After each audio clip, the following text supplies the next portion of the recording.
7. I've started the recording. We're good. Got 4 more minutes.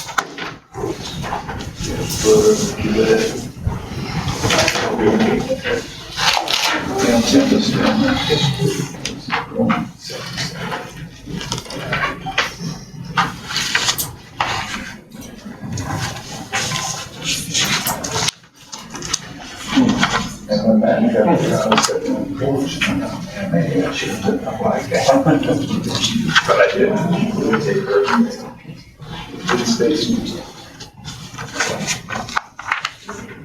It didn't go real hard. It's not like 35, 40. I just checked. Yes, and stuff. That's what's hanging. Once we haven't had it in 60 seconds, so I was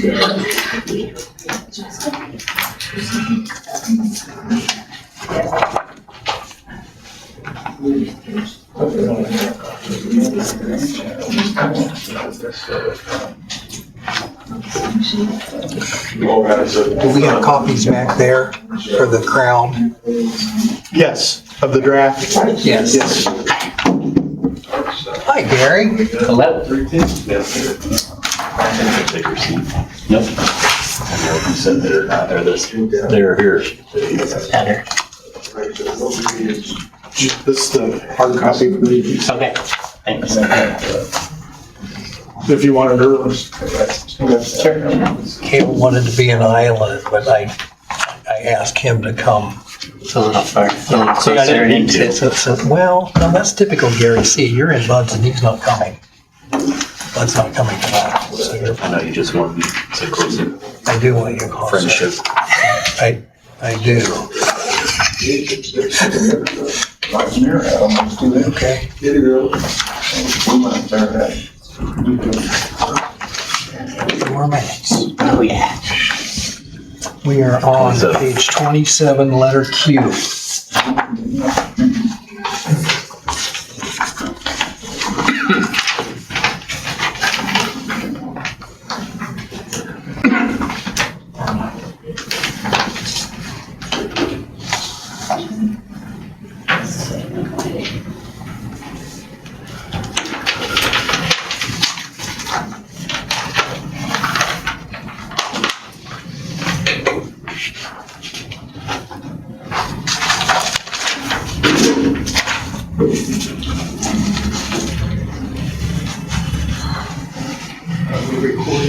We're on. We're on.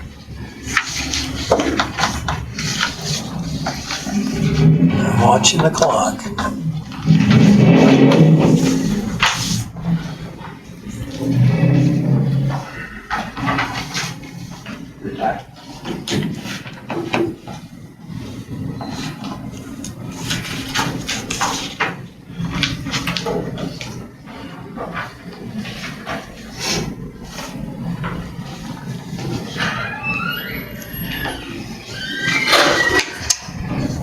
All right, we will bring the July 29th, 2026 Data Center Subcommittee meeting to order. If you would, please stand and join me in the Pledge of Allegiance. I pledge allegiance to the flag of the United States of America and to the republic for which it stands, one nation, under God, indivisible, with liberty and justice for all.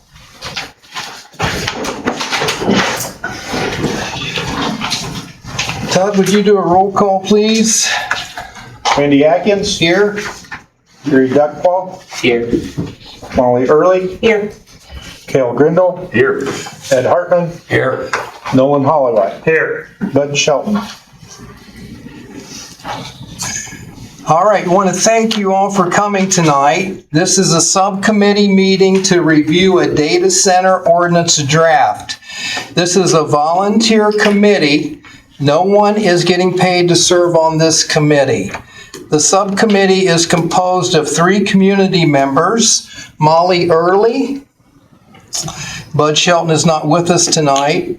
and Nolan Holloway. Nolan's on the end. And 4 APC members, Ed Hartman, Gary Duckwall, Cale Grindle, and myself, Randy Atkins. Subcommittee decisions are non-binding. We are simply a recommending body to the Area Planning Commission. Our goal is to review the ordinance draft by section and/or page, honor community input and discussion, and revise the draft as we go along when needed. We will target ending tonight's meeting at 8 p.m. We will schedule another subcommittee meeting if needed. This is our 6th subcommittee data center ordinance draft public review and discussion meeting. The draft is 37 pages. We are ready to start with letter U on page 27, complaints. There should be copies of the draft at the table back there if you don't have one. If you've not attended all the meetings, you are encouraged to watch the meetings you have missed on the Grant County YouTube site. The meetings prior to this one are May 18th, May 27th, June 10th, June 24th, and July 22nd. As we go along, we're going to please ask you to keep your discussion within the audience kind of low because it can be distractive for others to hear. I hope our microphones are on and I hope everybody's able to hear us. Okay. We ask that you come to the podium, state your name, and sign the sign-in sheet with your name and address. The procedure that we will follow is a subcommittee will discuss the draft by section or by page, and then once we have completed any revisions that we want to make to it, we will ask the public if you folks would like to make comment about what we've just discussed. I get in trouble when I let you speak from the seats out there. So I'm going to ask you to please come up to the podium and sign in, and we are more than happy to hear your input. We've received a lot of very valuable input from those who have attended the meetings before this one, so we honor and seek your input. We don't have all the answers. You know, we're looking to serve the people of Grant County as best we can in the development of this data center ordinance draft. Once we have reviewed and discussed the ordinance and made revisions, if needed, it will be presented to the APC in a public hearing for their review and recommendation. Upon receipt of an APC recommendation, the data center ordinance will be presented to the questions for their approval. So we're going to ask that you keep any comments you may have relevant to the area that we're discussing in the subcommittee or in the draft. And then if you have anything that's not relevant to what we're discussing in the draft, there's a time at the end of the meeting where you can just share whatever your feelings are about data centers. But we're really trying to get through this. This is our 6th meeting, and we average about 6 pages today, and I want to set a record. I want to do 7 today. So if you have any other comments that you'd like to make that's not relevant to what we're talking about, we're going to ask you to save those to the public comment portion at the end of the meeting. So with that being said, subcommittee members, any questions before we move forward? Nope. All right. We will start on letter U, complaints on page 27. So if you guys would please review number 1. Grant County. Okay, so where it says the county, we're going to make that revision to Grant County. Should that be the BZA or APC? Normally, when it says the county, that means the commissioners. Okay, everybody okay with that? So the Grant County Commissioners shall establish and maintain a procedure for filing documentation, review, and handling of complaints. I was thinking that this is, may I? Yes, please. This is Todd Glancy, our Executive Director.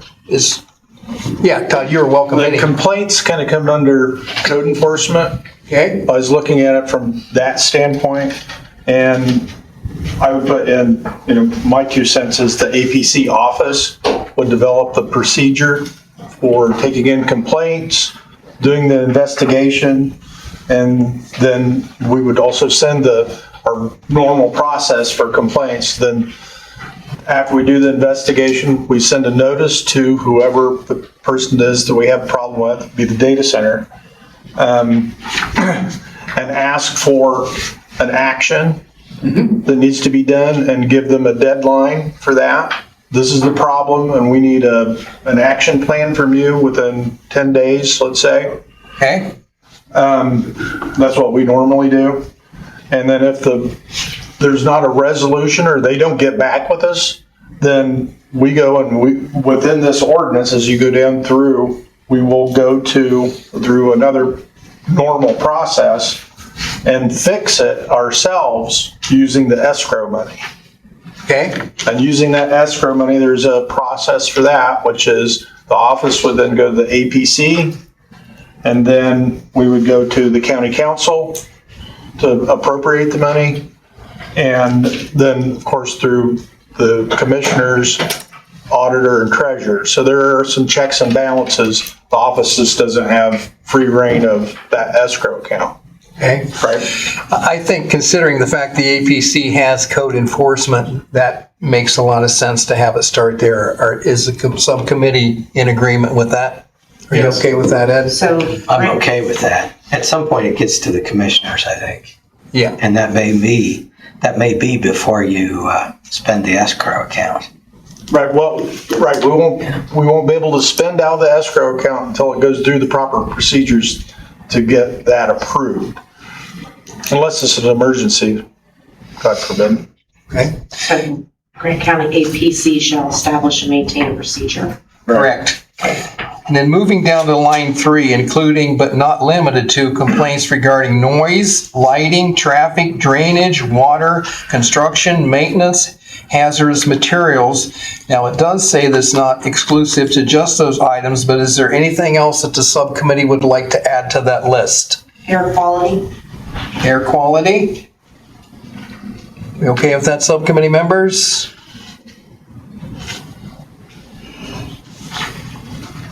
Anything else?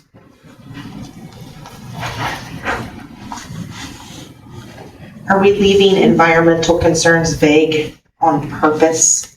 Environmental concerns would, the air quality would fall under that anyways.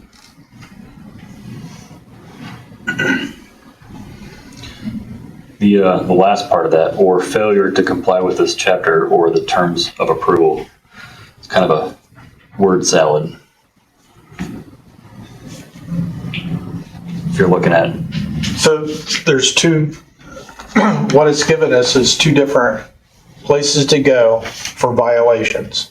One is within this chapter for the data center ordinance, and there'll be a special exception if this is approved the way it is. And if there's any terms within that special exception. yeah, I'm not disputing that. I'm just saying it's the way you read it is kind of comes out a little wonky. I almost feel like it should be its own separate piece because it's a very long sentence. And the first part of it is stating that they're going to establish and maintain the procedure. Yeah, the whole thing is one sentence, isn't it? Correct. Yeah, So, you're right. and ending it at environmental concerns. And Start then, with failure. and then failure to comply with this chapter or the terms. Yeah, you can start at failure to comply with the terms of this chapter or with this chapter or terms of approval is subject to whatever review by the APC. Just needs reconstructed. Yes. Okay. Make note of that, and we will add air quality, just, okay. Anything else on number 1? We're gonna start a new sentence with failure, we're gonna add air quality, and we'll have legal representatives make sure that that word salad is got some dressing on it. Okay. All right, number 2, here we go. And developer, Okay. what are we defining reasonable opportunity as? 10 days, 14 days, 30 days? I think it should be Specific? Instead of open-ended. correct.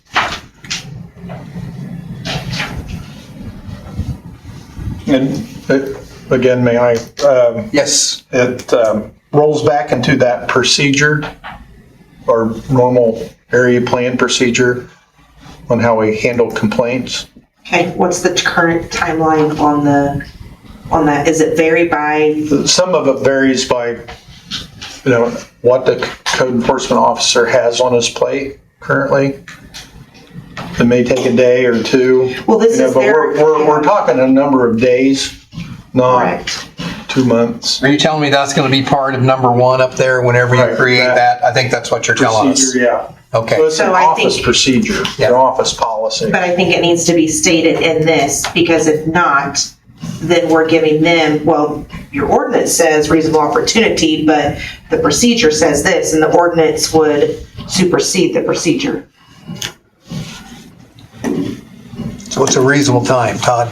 14 days? Well, that'll I be think it part, should be short yeah. because I think importantly, it is how soon does the office pass this complaint along? And then how long does the owner, operator, developer have to take corrective action? You know, After the notice. yeah, Is given. I don't want complaints to drag out. So you want to take a reasonable opportunity and you want to put a day in there. Yeah, I mean like, Give me a number of days. well, I would say 10 days 10 days. for the owner, but I would say 5 days for the office. In the procedure? Yeah, Okay. for them to pass the complaint along, and then the owner has 10 days. You take it 15 days, and if this complaint's for excessive noise or something like that, it's almost like you want to handle that right away. Well, why don't we put it as 10 days and then something in there, unless corrective action is needed immediately. Because it says that at the bottom, unless, I don't know that I want to push the office to, Todd, you're more familiar with the office operations than we are. Do you want a time frame in there for you to be able to respond? I mean, my preference is it goes back to the procedure and the office policy. Okay. But I have that circled too. Okay. It- So give When us you a get, when you number. get real specific in an ordinance, it can get tricky. It can bite you if you don't meet it. Yes, that's right. And then if we don't do it, if we don't get to them in 5 days, have we breached this and does this give the data center an Yeah. opening? I don't think that the office procedure needs to be spelled out in the ordinance. I think that their timeline needs to be spelled out. Okay. So, and I can agree with that easily. Okay, so give them That 10 they- days. That they need a 10-day response time. And then just leave the office open-ended. Yeah. Okay. All right, anything else? And number that'll be two? the part of the job of the APC to stay on the office. And what is the time frame for the office? Again, that would be dependent upon what it is and how we put that in priority. You're going to list that in number one. That's a pretty vague procedure. Right. I'd like it a little more nailed down, that this will, all it's requiring the office to do is pass this complaint along. Can we, At that point. number one, can we, shall not just establish a written Establish and maintain a Procedure. written procedure. Yeah. for that's approved by complaints. the APC? About procedure and timeline. Well, within the procedure, will have a timeline. Yeah. And that, I think we should do as an overarching for all complaints, I think so too. not just data centers, but Yes. for all complaints. And that, yeah, passing a complaint along needs to be timely. So I think this should match whatever the procedure is. And if we don't have a defined procedure now, we need one. Right, I agree. Okay, so we're going to go back up to number 1. The Grant County APC shall establish a written procedure / timeline approved by the APC. We're going to add that. Then back to number 2, we're going to put developer after operator. We're going to take out reasonable opportunity, and we're going to put 10 days. Any other changes? Business days? Sorry, go ahead. Business days or continuous days? Business days. Okay, anything else? Take out the Grant County APC on line 2. And then on line 3, same thing. Okay. Anything else? Good. Hearing none, move to 3.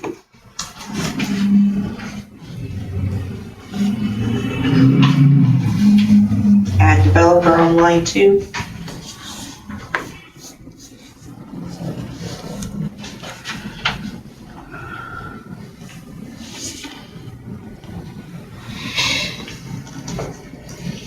Add developer on line 3.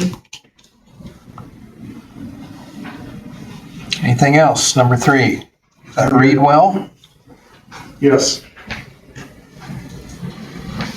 No word salads there, Gail? Good. Okay. Ed, we good with 3? Yeah, I think so. All right, number 4. Add developer. First line. Okay. I think fails to resolve the complaint, again, reasonable time. Go back to, if they're given 10 days to investigate, how long are we going to give them to resolve? I was just thinking about that also, because if it's something big, like an environmental concern, 10 days may not be Enough. Yeah, it could take a year or so. Or whatever, just To investigate? but boxing them in to fix something in 10 days isn't going to work. Right. When it'll take them a week to find contractors to do whatever it is anyways. Well, the reasonable time is determined by the county. Is that the APC procedure, Todd? So at the point of fixing the problem, okay, is that what you get back in the 10 days is what do they plan to do and when do they plan to do it and have it finished? Maybe it's, That is an agreement that we make with people all the time. If they don't comply, then we go down and use the stick more than the carrot at that point. So instead And of, our stick here is we can go to the escrow and get it done ourselves. Approved by the procedure you stated earlier. Right. I mean, anytime we spend money, we gotta go through that procedures. I don't think we need to write that whole thing out. That's just the normal way the county spends money. so I guess back to number 2 then, instead of saying resolve any complaint, can we say, and provide an action plan for resolution? To investigate and provide plan of action Right. Are you going to add that, Kale? instead of. Take out resolve and provide a written plan of action outlining the resolution of the complaint. So if the operator fails to provide a written plan of action. Corrective action plan. Correct, there you go. That's what we used to call them. Anything else? Okay, so that takes care back to number 2. So then we go back to number 4.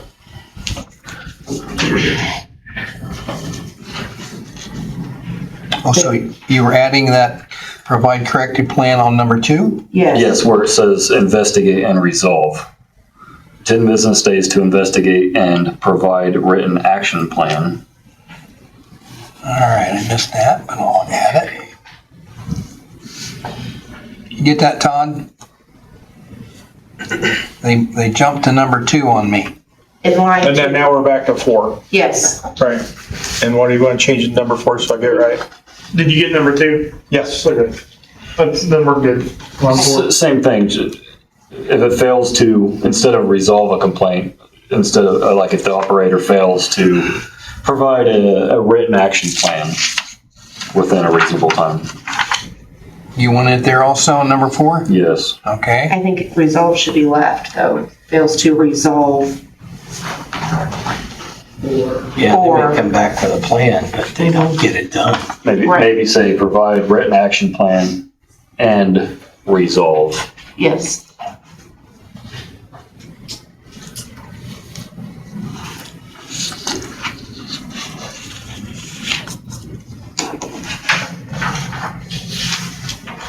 Okay. So, but again, then we're going to that reasonable time. Should we just take out within a reasonable time, put it, leave it as determined by the Grant County APC? By the action plan? Resolve a complaint as determined by the action plan. Yes. Could just say something, resolve a complaint within the time frame as determined by the APC. Okay. So which one?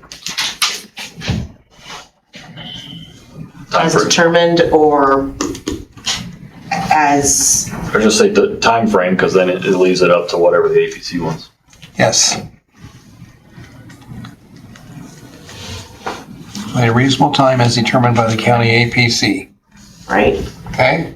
Anything else on 4? Well, it should be a period, and then it say, then start a new sentence in line 2 with Grant County APC, or the Grant County APC may utilize the escrow account established under this chapter to investigate, evaluate, and so forth.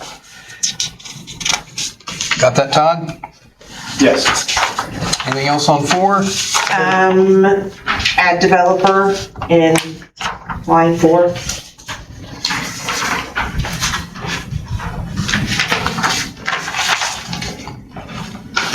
Anything else on 4? Moving on, 28, number 5. Grant. Is that again, we're sticking with the APC here? The APC may establish a monitoring committee. You want that, Todd? Sorry. I'm gonna let you catch up. I'm pushing tonight. All right, what? Grant County, on number 5. Okay. Grant County should that be APC, may establish a monitoring committee?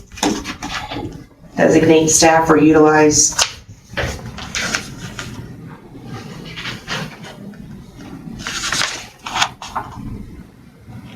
Who's gonna be responsible for establishing the committee? What do you think, Ed? That's, yeah. Well,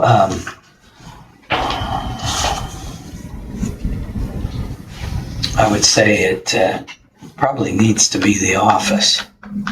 Okay. They're here every day. The APC is not. And,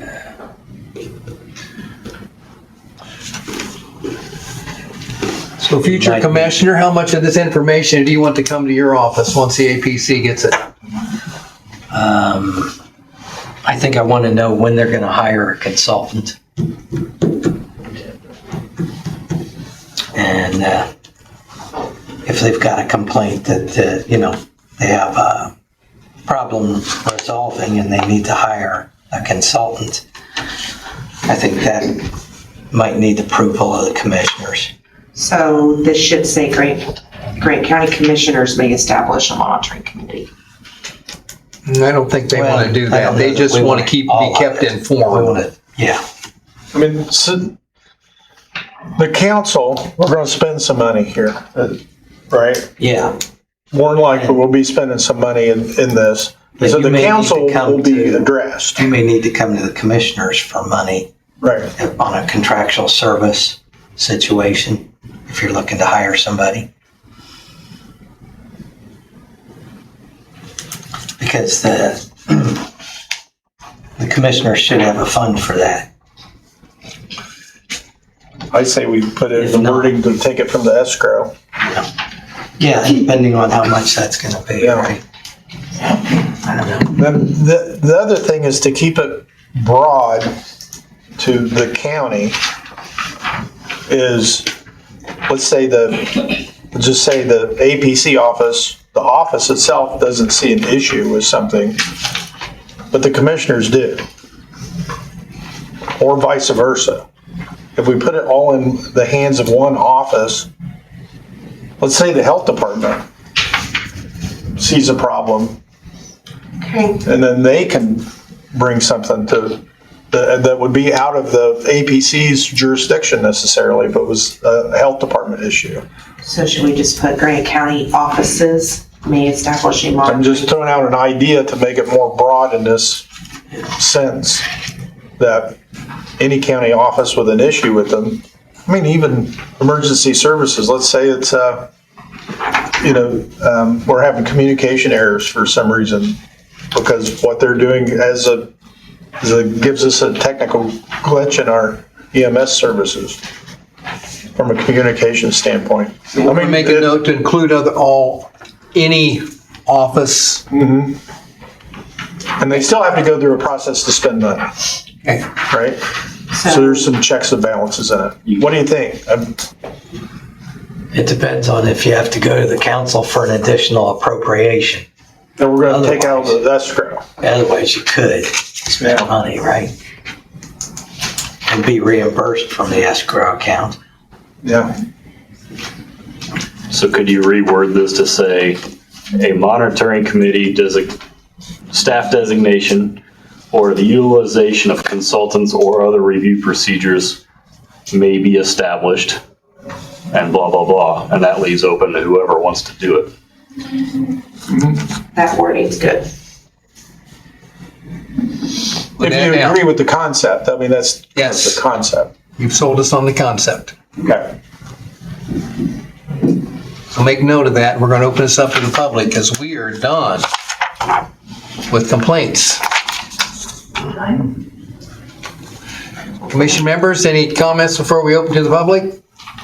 Okay, we're going to ask you to please keep your comments relevant to letter U complaints right now. If you have anything else other than that, there'll be a time at the end of the meeting that you'll be able to share whatever you'd like to share related to data centers. But please now, let's keep it relevant to complaints letter U.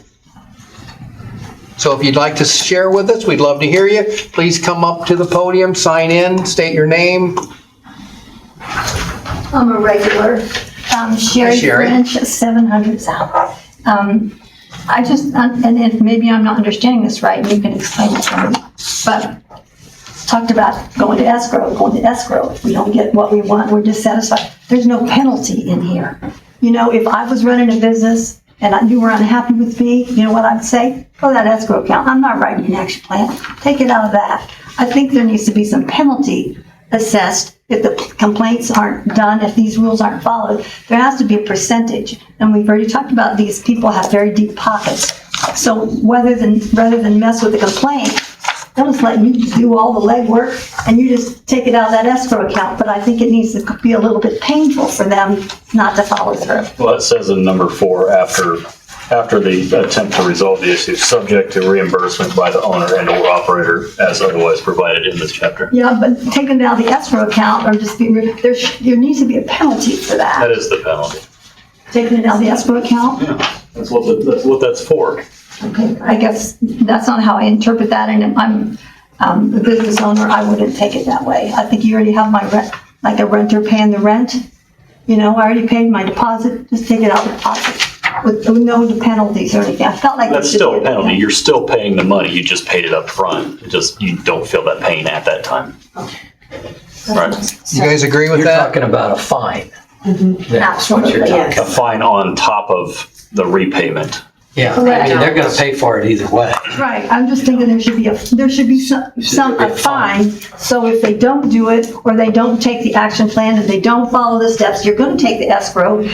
They may not. It has to hurt a little bit more than that. I'm not sure that they care about the escrow that much, but if it was a significant fine, they might. I think that's the point of the escrow, and if it's more than that, the county could take them to court, pay for additional Yeah, damage. fines may apply if they don't meet timelines.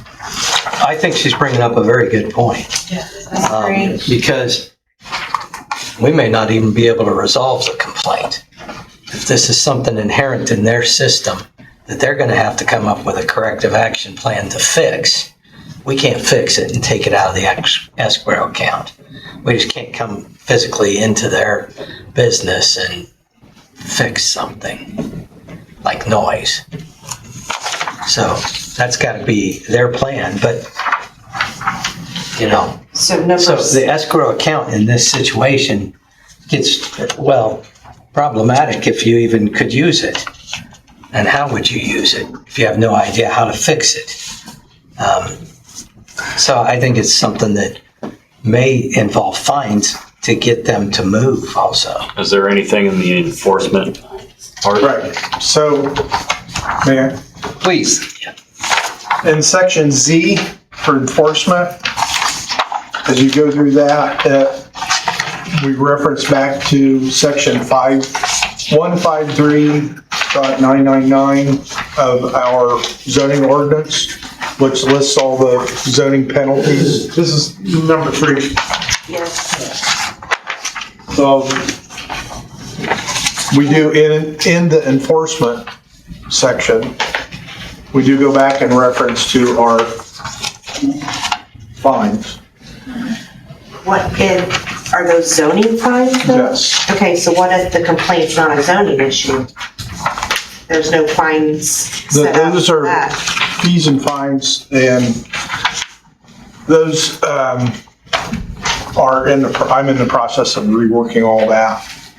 Okay, so Anyway. when we get there, But you're correct, those are zoning issues. And this Okay. is So I'm going to propose that possible number 6 to deal with fines and penalties associated with the inability to comply with complaints. correct. And So we'll- what we were putting in here, all the things that we put in as far as if they're over, the noise level, that's a zoning issue.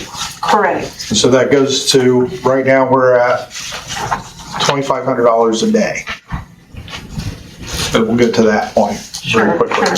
So I'm proposing a number 6 under complaints to deal with fees and penalties associated with failure to comply, to meet complaints.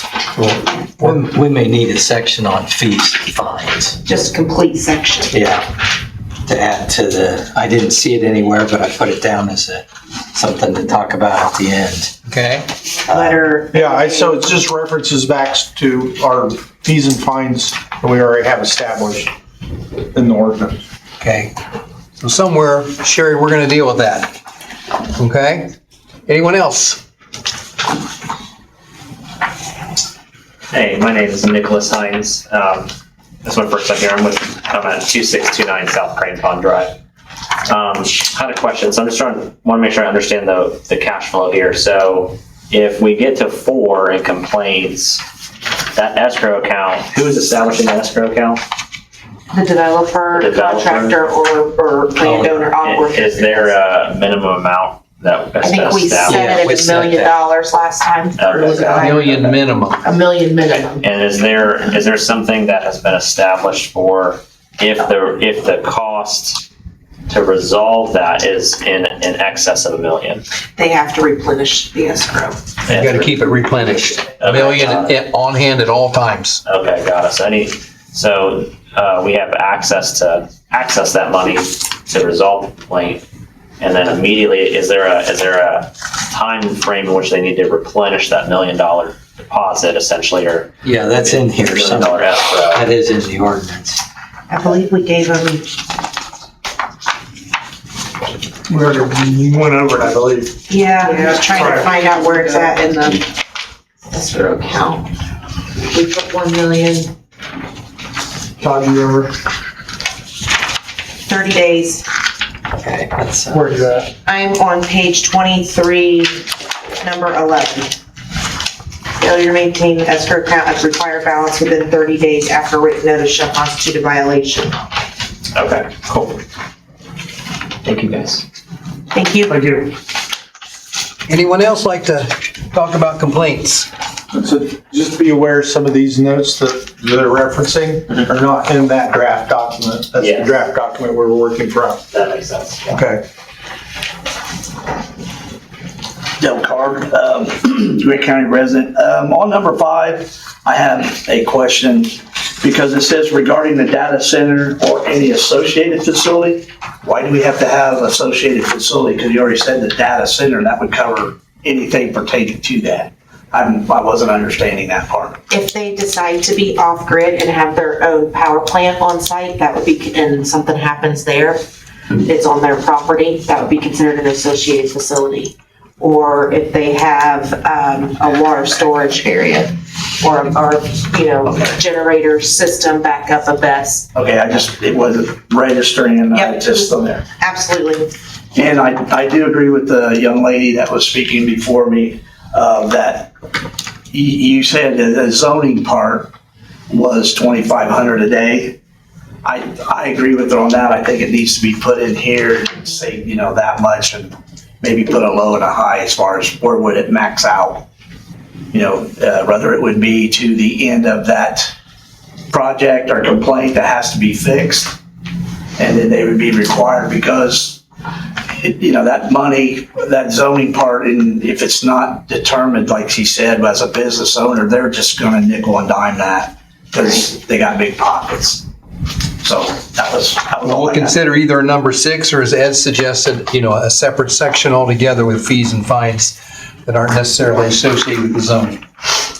I think we could potentially put it in both a number 6 and a separate section of fees and fines.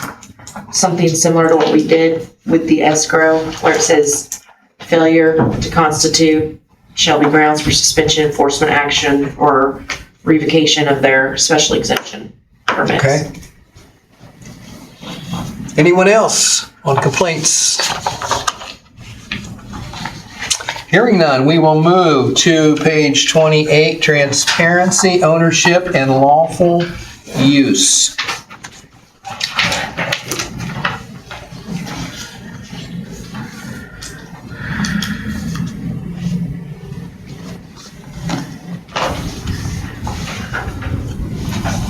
Everybody okay with number 1? Yes. Yes. Okay.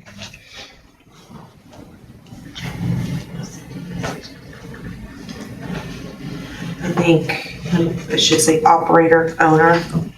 Developer. I don't know about What is this developer. actually looking for, number 2? Right. Annually attest to compliance with applicable federal and state law. Any thoughts on that, Todd?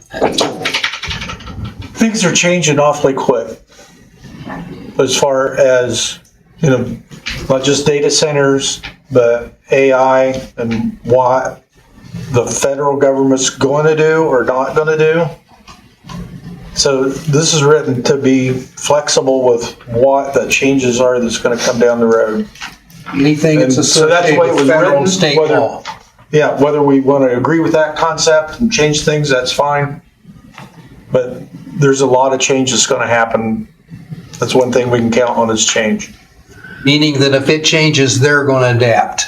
They're going to adapt and we need to be adaptable No too. grandfathered in on stuff. Right. Okay. So we add our ordinance to that, We- that they're in compliance?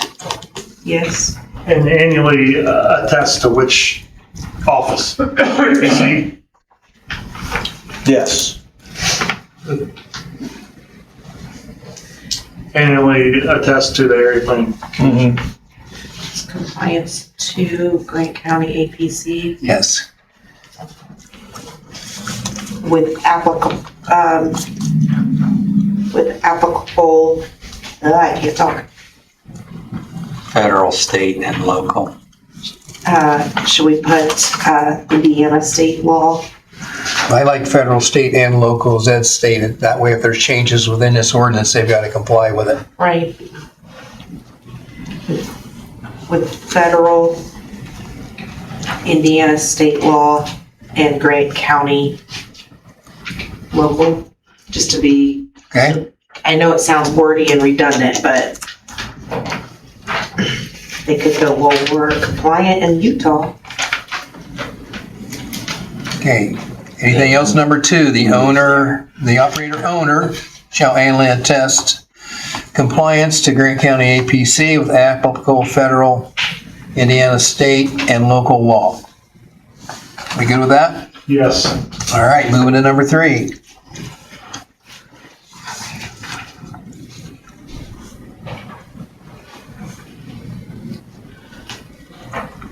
Owner, Yeah. should we add developer into that one?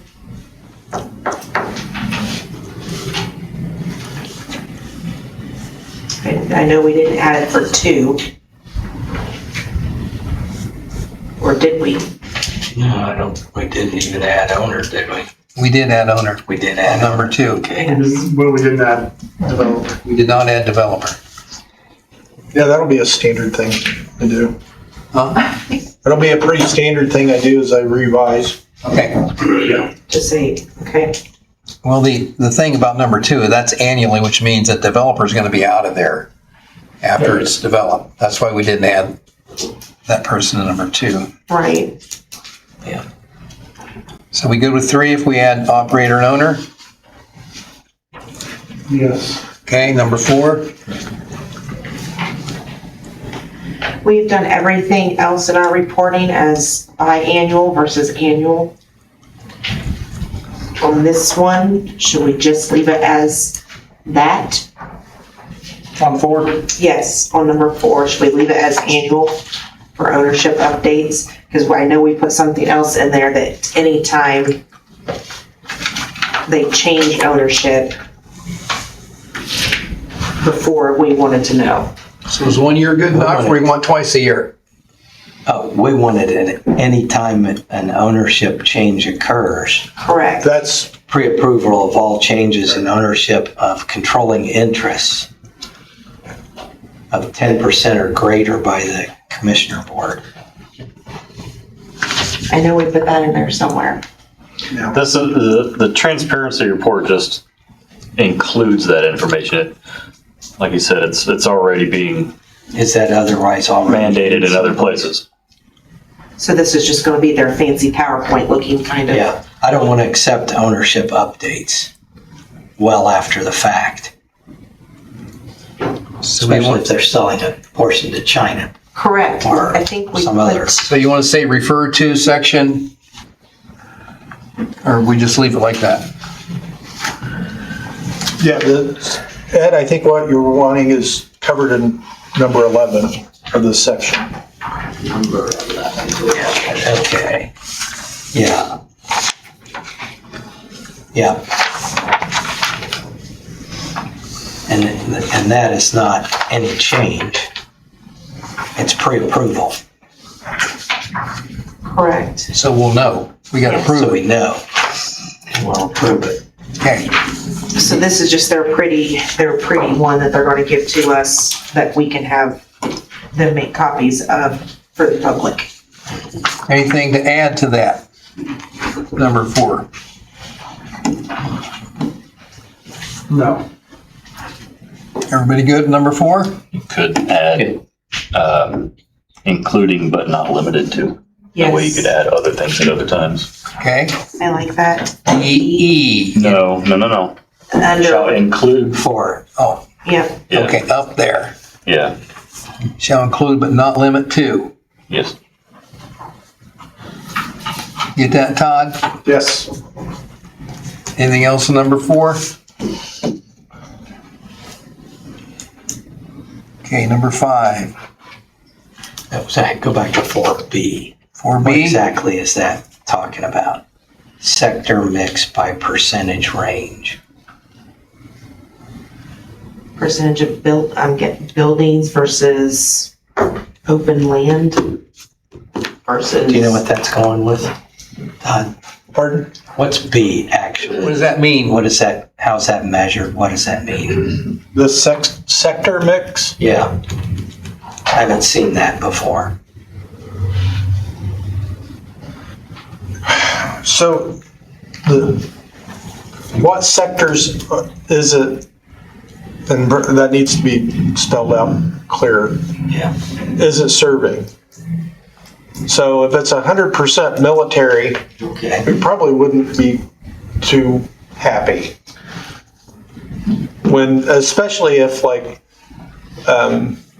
we approve through the special exception that it was not to have any military sectors involved. Okay, so basically you're looking at an investment portfolio. Well, you're looking at Or what it who's- actually does. Correct. Yeah, who are their customers? Right. Who does it serve? Right. Okay, So you're gonna work on Service sector? Yeah. clearing that up. yes, because in my mind, I was literally thinking building. Versus client. Yeah. Okay. All right, anything else on 4?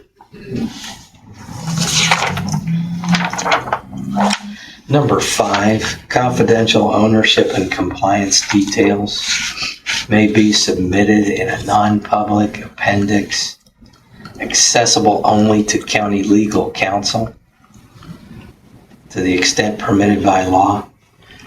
I don't like I'm not that. liking any of that. Nope, I say take it out. Well, what was the point of that, of number 5? So It's not I mean, there's- transparency. Well, there's certain confidential information that we can't have that goes out in the public in any company. Are you talking about This- trade secrets? Trade secrets, formulas. Yes, but that's But different than ownership? ownership. I say no. That ownership and that we could have at least access to it from a county standpoint. I'm trying to get all the information I can any way I can. So things that we can't normally get to, that we have an avenue to get there. At But are least we- by the county attorney would be able to access it. What if they want to make everything that? You're talking about only by law, right? Yeah. So we got to be smart enough to know what we can ask for and what we can't. Right. Yeah, this kind of reads like we're carving out a A place for them to hide? a place. Okay, and that was the opposite of what I was meaning. I was meaning any place that they could hide something, this is an avenue for us to be able to get in there and look at it. I would say make them prove to us that they can't share it with us. Okay. So you just want to cut that out? Yeah, I'd Just say take out number 5. Take out number 5 altogether. Okay. There should be nothing other than trade secrets confidential. Okay, number 6.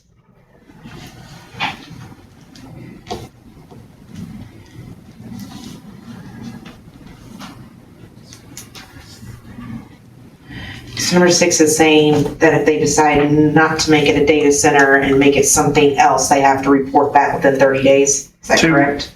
To who? APC office. Yeah. Good point. Now, why use the word material? Meaning substantial. Okay. That's going to cover in the event that they wanted to. Meaning that if Amazon tells you they're going to do a box factory, and next thing you know, they got a building full of file servers, are they going to tell us? Yeah, that's what we want to know. Is that what this is telling us that they got Well, to tell us? and again, things are going to change so much and so quickly. We don't know how it's going to change. So when they come in and rework servers, Okay, you so know, we don't know.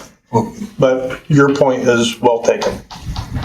is this going to cover us that they're going to tell us? Well, and then also within 30 days of what? From the decision to change, or when the change has been finalized? Implementing the change. Implementation of the change? 30 days prior to change.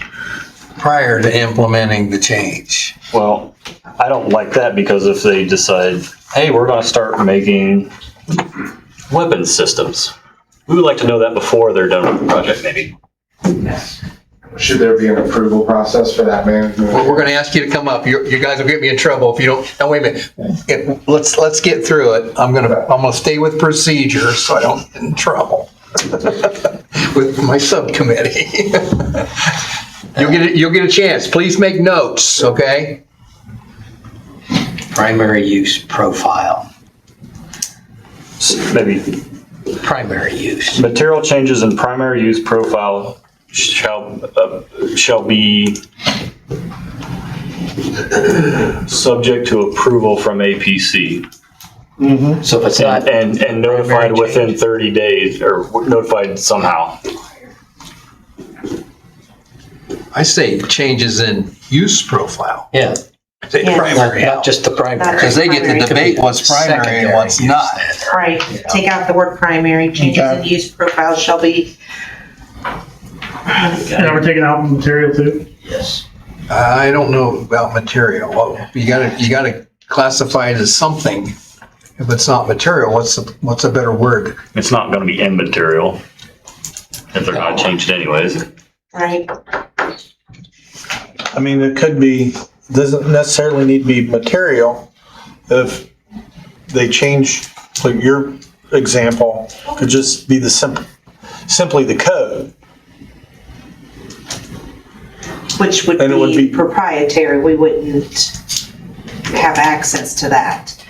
So this needs to say if they're going from server X storing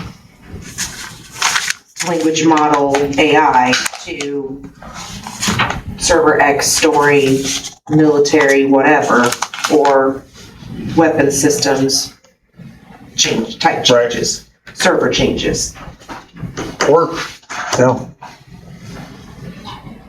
we can think of things.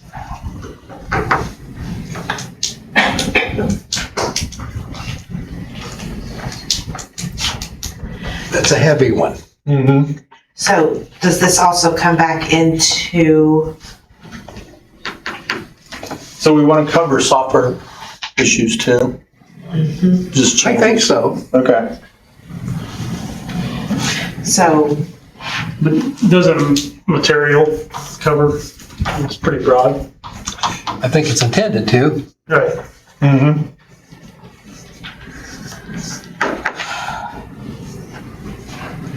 But we see the point we're trying to do. We see what we're trying to do. So Right. we're gonna star that one. Subject to approval from the APC office through that process before it happens. How long before it happens? Is 30 days or do you want to do 60 days? They need to have their approval done before then.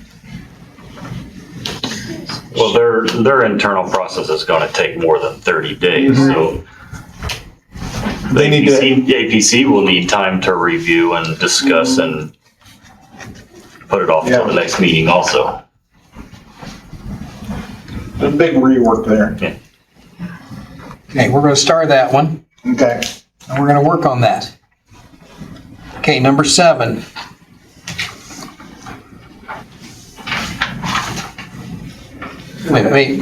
Maybe, okay, I'm gonna change.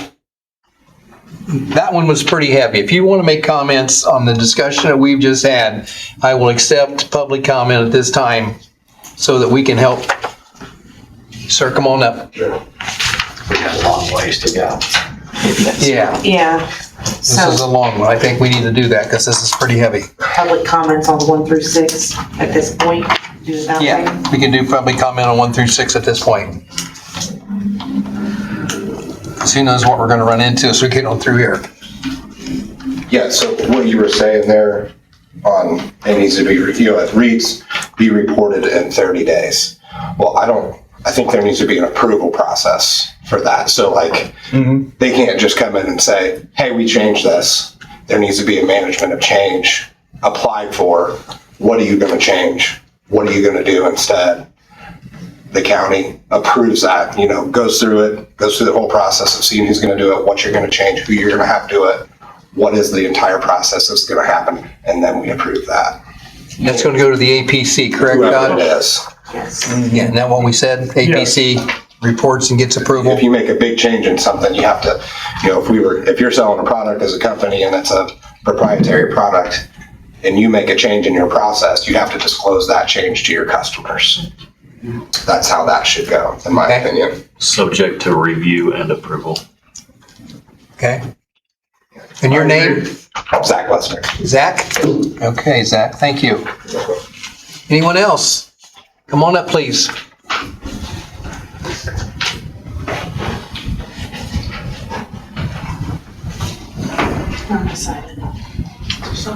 Yes, please. My name is Stephanie Tremelli from Upland. Along these lines, is there any kind of established guideline for what kind of business is or is not acceptable for a data center to bring? For instance, somebody mentioned, if they went all military or some other thing, is there any kind of establishment for what kind of business is or is not allowed to come in with the data center? I'm going to go ahead and go out on a limb and say anything involving the military is going to have their own standard. Well, that was just an example. I'm just saying, Yeah. we're probably not going to see any sort of weapon systems or military involvement because they're going to have their own highly It's a secretive broader that thing. our local governments aren't going to be able to touch. AI infrastructure, crypto, central bank, military, is there any kind of? Crypto will have its own ordinance. I'm not using each one of these as to discuss each one, it's just is there an overarching guideline for what can or cannot be brought in? Will that be part of the BZA approval for special exception? Do we have that where they will be required to give us an overview of what it is that they're going to do as it comes before the Board of Zoning Appeals for special exception? Everybody agree with that? Yes. Okay, so that, ma'am, that would be what they would do. They would have to share with us what their plan is in order to receive the special exception from the Board of Zoning Appeals. And how is that decision made? Is there a different board to sit in? Yes. Okay, Yeah, okay, thank you. Thank you. that's good, though. Thank you. Anyone else?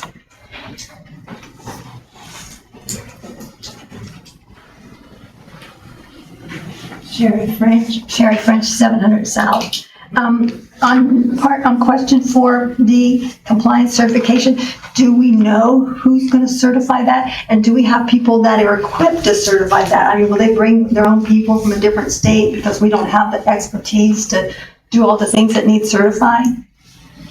I don't know who is going to be the authority for the certification. Because we don't have the people that can do some of this. That's not the point of section D there, or Okay. subsection D, because that's already, they're just telling us, like, here's our proof of certification. Okay. So somebody at some point has already certified it, and here's the credentials, and here's the paperwork stating such. Okay, thank you. Now, do we agree that this will come before the Board of Zoning Appeals also before this special exception is granted? These items in number 4? Yes. Okay, so that'll be part of the approval by the Board of Zoning Appeals, Yes, we've covered that, yeah. okay?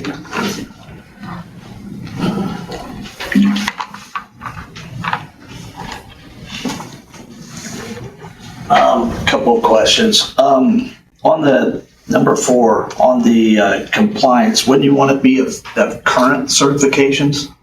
That way, it just could Yes. not be, oh, well, here's some certifications. From 1975. Yeah, and that way you would have current, because I know with the certifications I gotta have, they gotta be current.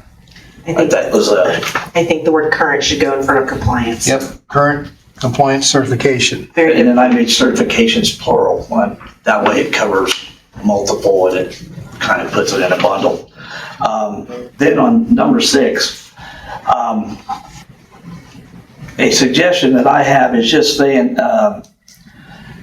change of use of profile shall be approved within 30 days prior to APC. I just took material out because your changes is automatically going to take any materials or, if they're going to do any other buildings or anything like that. It's a change. It can that would blanket the whole project, even after it's built. Okay. And you're Minor leaving, change. and you're leaving primary, or you're taking primary out? I'm taking primary out. Okay. Changes in use profile. Changes of the use shall be approved because that would blanket that whole. Any changes? Right. That would blanket the whole thing because the material's already gonna be there. And if it's structural issues, then they're gonna have to go to the state to have that approved. So you're gonna know that up front when he does his part after that. So, Thank you, that's all Dale. I got. Anyone else before we move on to 7? So this is a thick one. This is a thick one. Boy, I'm not going to get my 7 pages in today, but we're going to try. All right, we're moving on to number 7.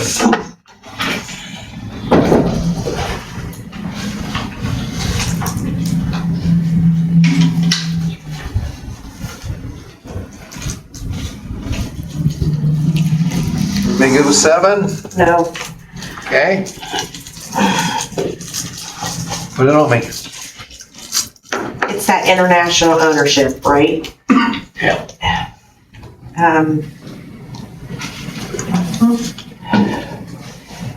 Potential complexity of ownership structures.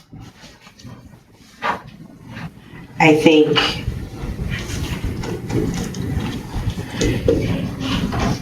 if we're not going to allow them to have international ownership, then that needs taken out completely and just say complexity of ownership structures, it requires disclosure of sufficient to establish accountability.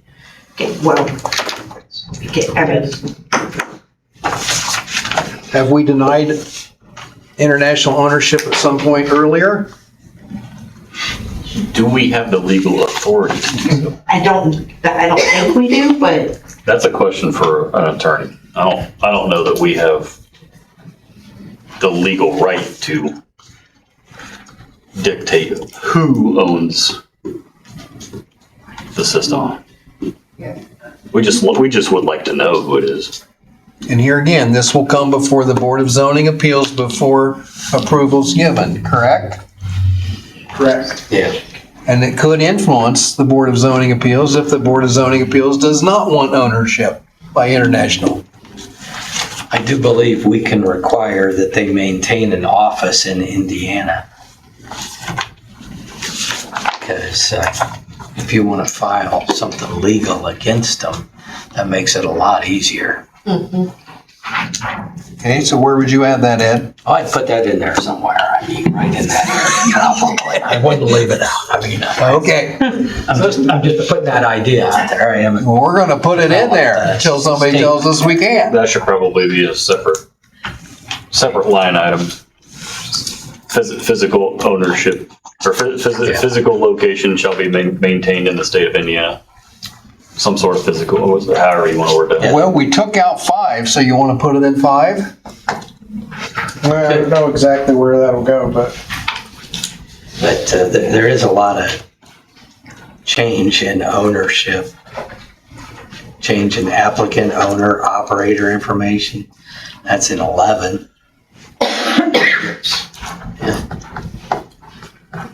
in the state or county? In the state, Okay. So an office must be maintained. Yeah. established and maintained in the state of Indiana. Got that, Todd? Working on it.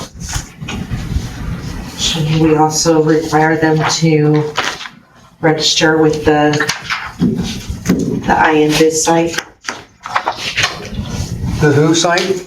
Indiana business site through state government website.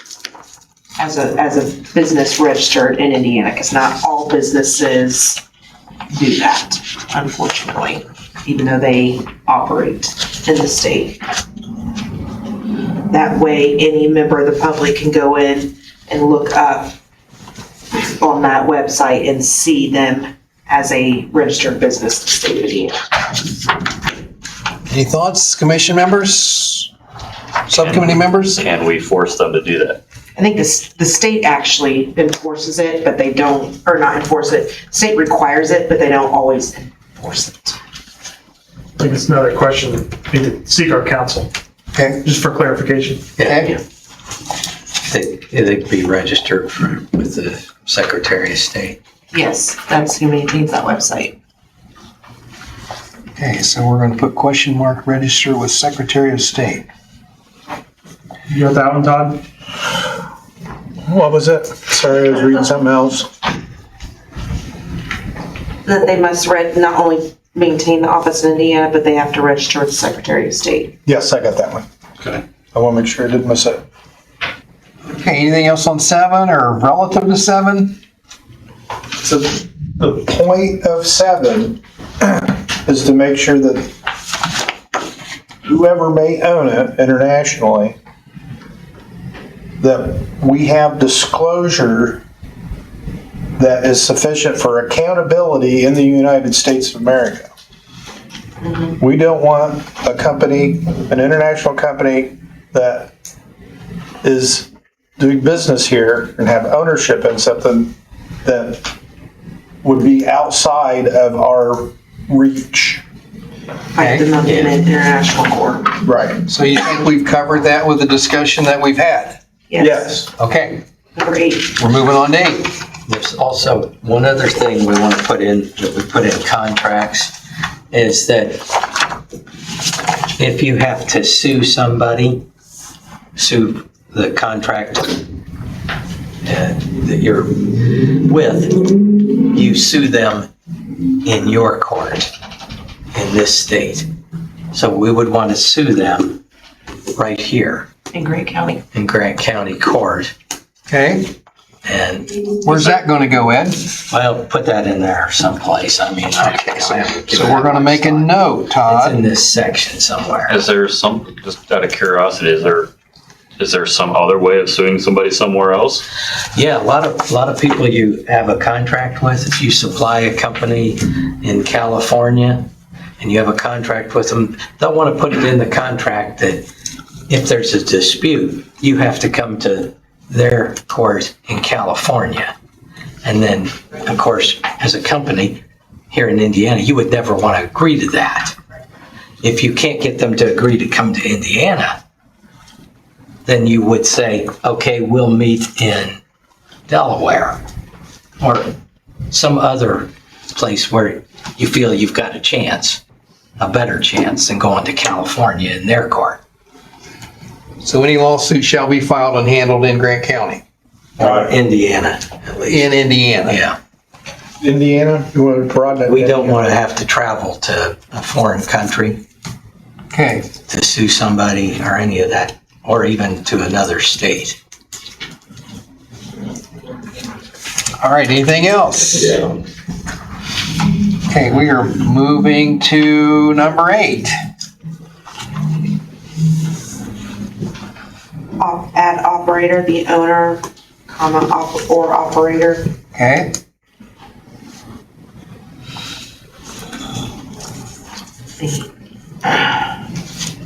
Grant County APC Executive Director.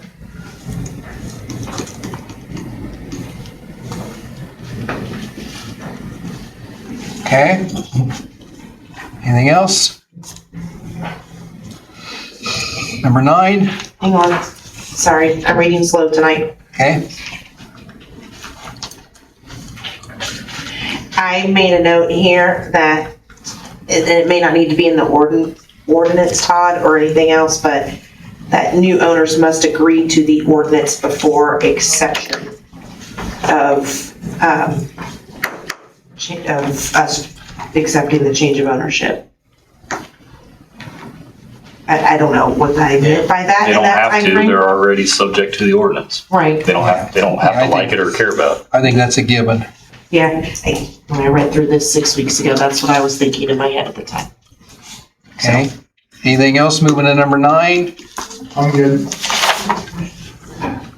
That's number 9. Add owner. Yes. Again, Grant County APC Executive Director.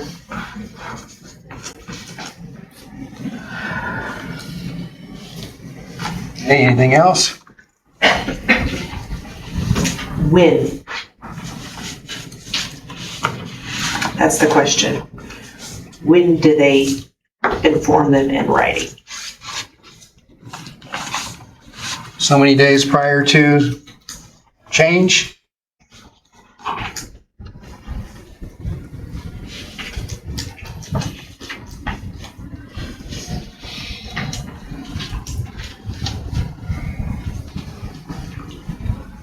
I don't know if we can prior. Huh? That might trip something. To be notified of a buyer so many days beforehand. Buying and selling companies, no one wants that information out necessarily until it happens. Yeah, that could be proprietary information, especially if they're a publicly traded company. But we certainly want to know 10 days after. After the sale. Yeah. Can we require them to come back for Board of Zoning Appeals approval? I don't- check on that.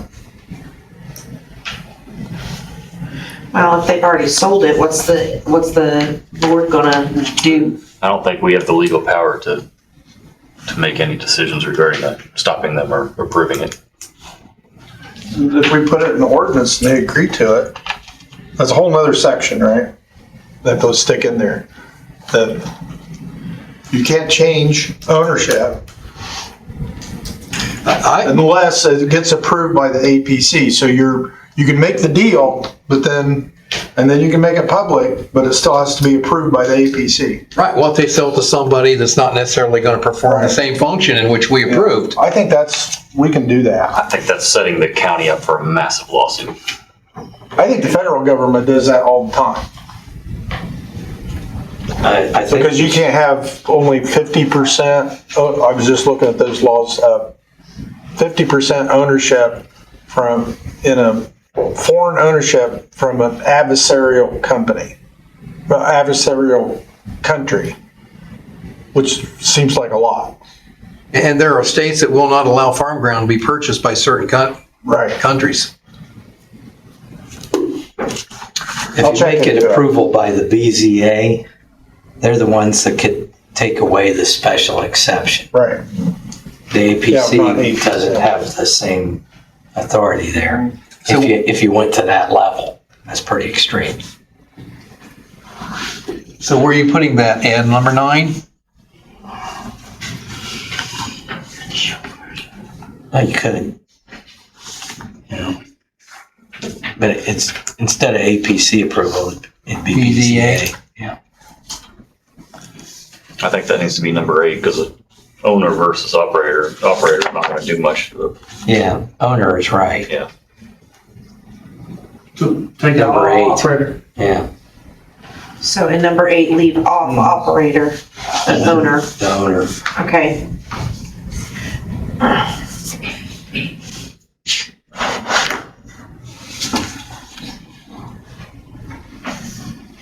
So And subject to BZA approval. Yeah. Right. this section regarding new operator. So what do we say, within how many days of the purchase or the close of sale? Prior to it. Yeah. 10 days prior. To the sale. Yeah, Are you on 8 or 9? 8.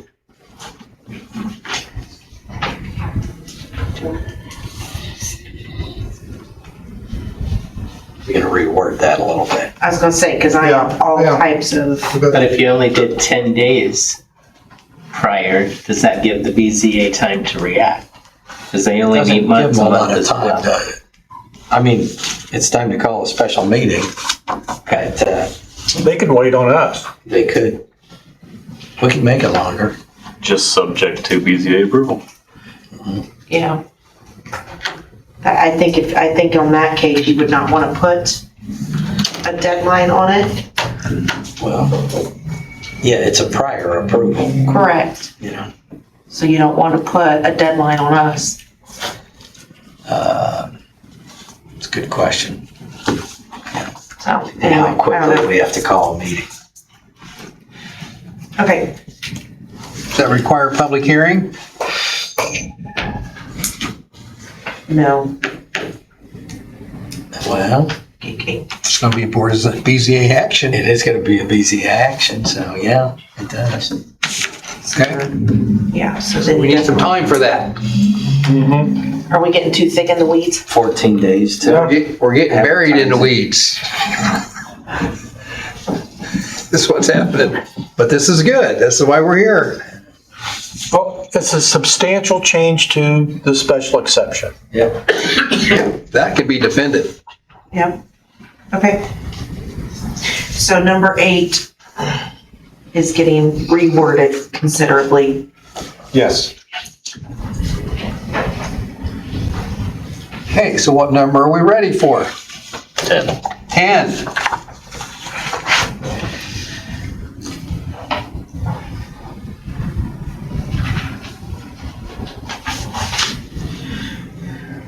Line 2, Grant County, APC, Executive Director.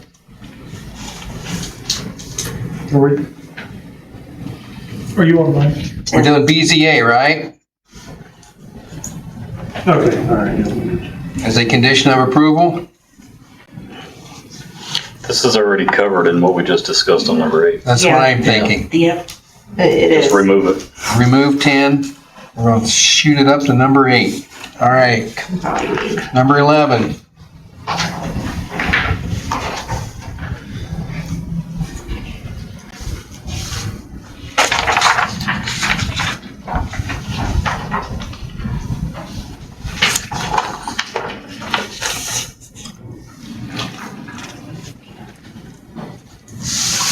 Are we adding developer to that?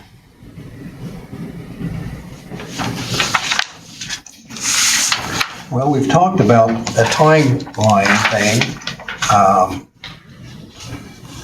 How does number 11 even fit now that we've made all these changes?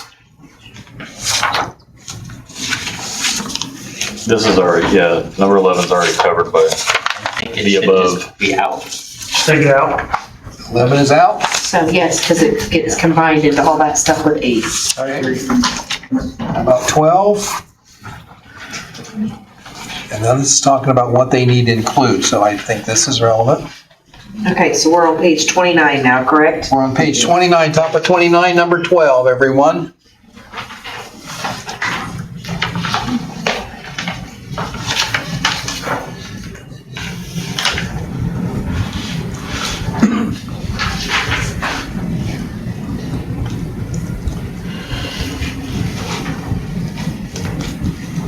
So basically, number 12 is, does it include everything that we want them to tell us?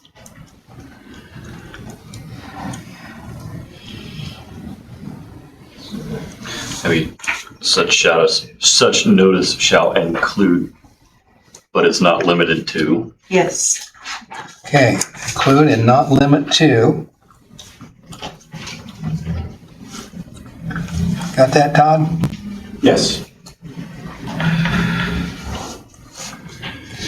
Okay, anything else, number 12? That kind of gives us some gray area to work in. Number 13.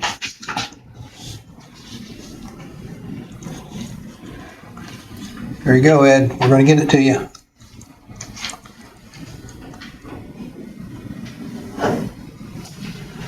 Todd, I know it sounds like a broken record, but Grant County APC Executive Director.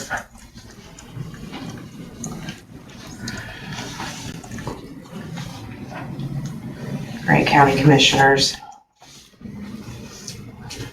So, Ed, this is a good question for you. I mean, from 8 on to 13 here, the point is if they make a change like this, that does this void what they wanted to do? Does this void the special exception? And you're starting all over and we can say no. Who says no? BZA. That's what I'm thinking. And 13 kind of goes down the road of the executive director and the county commissioners. You want to hold it to the BZA? It's topic for discussion. How does a special exception get, okay, no more? Is it a simple BZA vote? Well, it wouldn't be simple, but it would be a BZA vote, wouldn't it? Okay. I mean, they've already invested millions of dollars at this point, okay? Let's say they're in it 5 years and they do something we don't like. And we want to cancel it. They're going to come after us, right? Of course. And it'll be a judicial review and go down the road. Is that the strongest method we have is a BZA revoking the special exception, or is there something stronger? Well, the commissioners would be stronger, but I'm not sure what they would use as their reason for revoking it. The easier thing would be the BZA can take away the special exception that they made to begin with to grant this development. Now, Do we want it to have oversight? yeah, if it's greatly changed, they should probably apply for another special exception. So you're kind of starting over. Because it doesn't apply to the special exception they were given. Right. So take out commissioners and put BZA. Number 13 is just talking about giving notice. Updated application materials, amended agreements, revised financial assurances. All it's doing is just Yeah. the executive director notifying the county commissioners.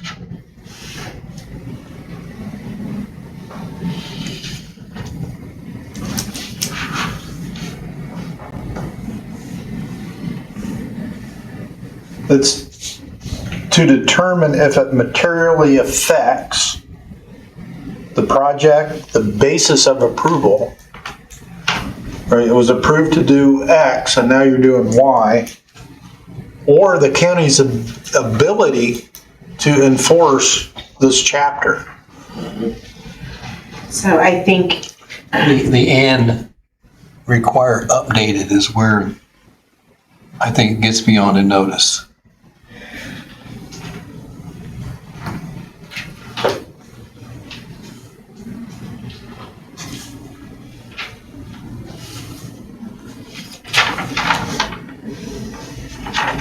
And this is where you get into may or will. And this is, Well, these are, Yeah.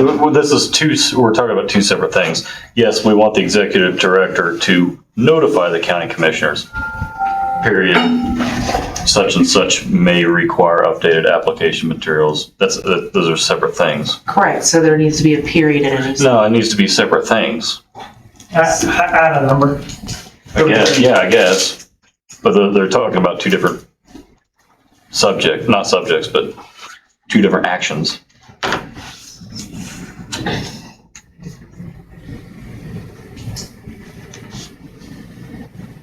they're talking about a proposed ownership change.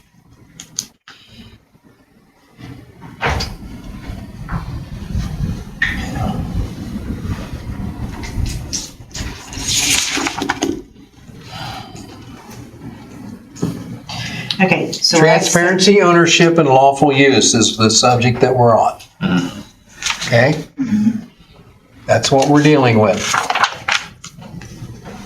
I like what it says, but I think it needs to be reworked slightly. Yeah, from 8 to 13, maybe coming into 14 some, that needs a lot of work. Yeah, But our point, bottom line strategy here is if they do something we don't like as a county, we can revoke the special exception and shut it down. correct. Correct. So we're going to note that lot of work and we're going to 14. Yes, So there's a lot of wording in there that may end up being 1 or 2 points yes. or expand into more than that. Because to But Caleb's is- point, it's two different actions. But is the point and the concept agreeable? Yes. Yes. Yeah.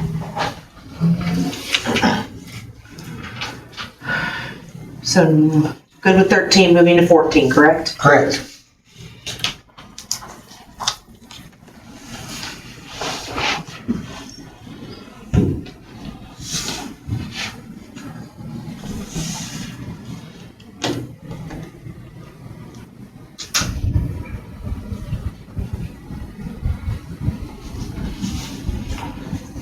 Who is overseeing that stuff in 14?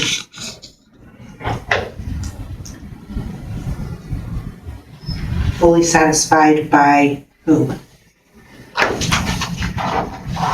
That's already been laid out in the decommissioning section. We've covered that. And that was which department?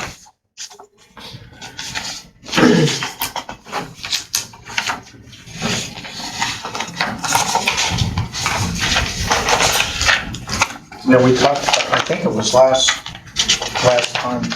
Correct. So just And it was maybe a note to make reference to that section of actions have been Okay. fully satisfied in section whatever. I'm going to refer to the decommissioning section. Right. Okay, 15.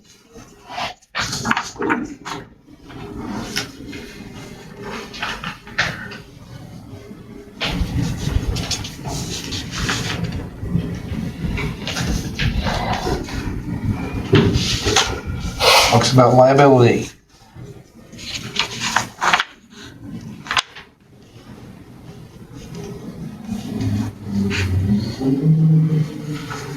We good with that? Yes. Yeah, I like it. 16.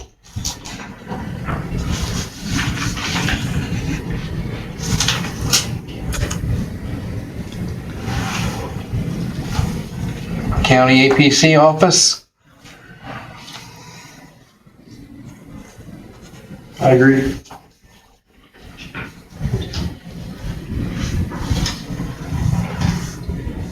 Office or director?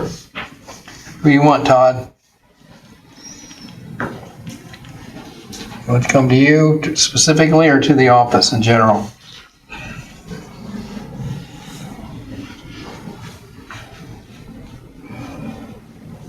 The office? Okay. On 16, first line there, first sentence. To the Grant County APC office. Correct.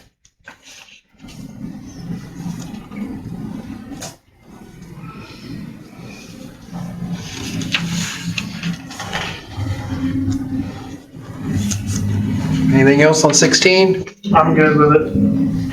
We go to 16? Just adding Grant in front of county. County APC office, yes. No, on line 3, On 3, necessary for Grant County administration. okay. That's it. All right, 17. This has been a tough section here for us.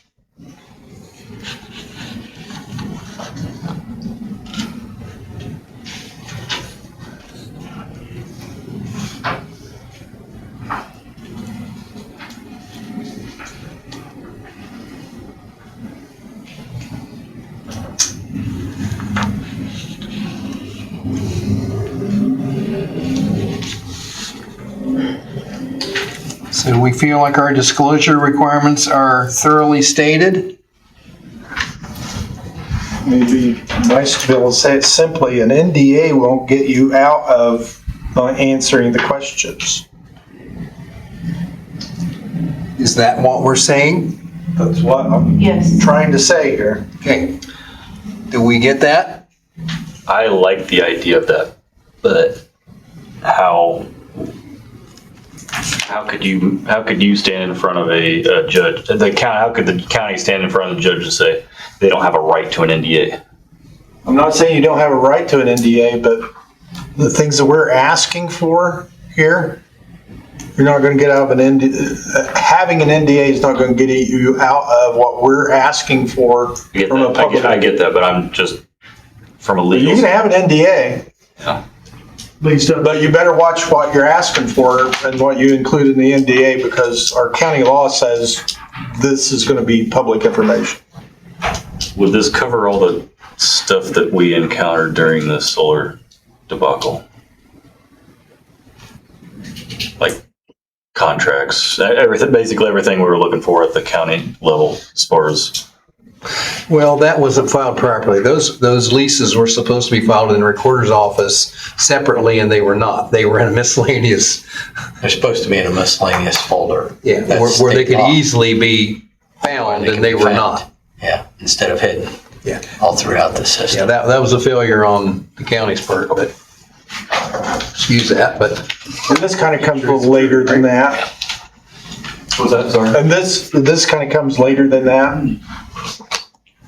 I say we leave it there. Yeah. Yeah. It's like, I mean, we're asking for this kind of information on an annual basis, a lot Yes. of it, Right. or more often. And because you have an NDA doesn't mean you're going to get out of giving us the information.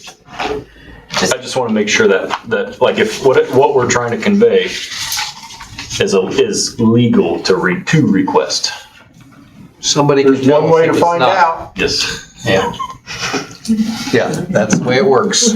Okay, everybody good with 17? Just add Gray in front of county. Okay, in front of county. Okay, we will open it up. This has been a long one, folks. I'm sorry, but I think it's a very important area here that we're dealing with. Come on up, Michael.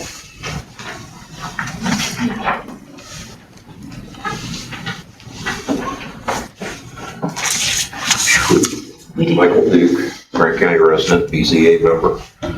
I'm going to step back and offer a thought that I think is overriding for, applies to a lot of the discussion that you've had here, in particular when you were talking about point number 7, talking about international ownership. It caused me to think in terms of the reason for wanting transparency and visibility from the perspective of the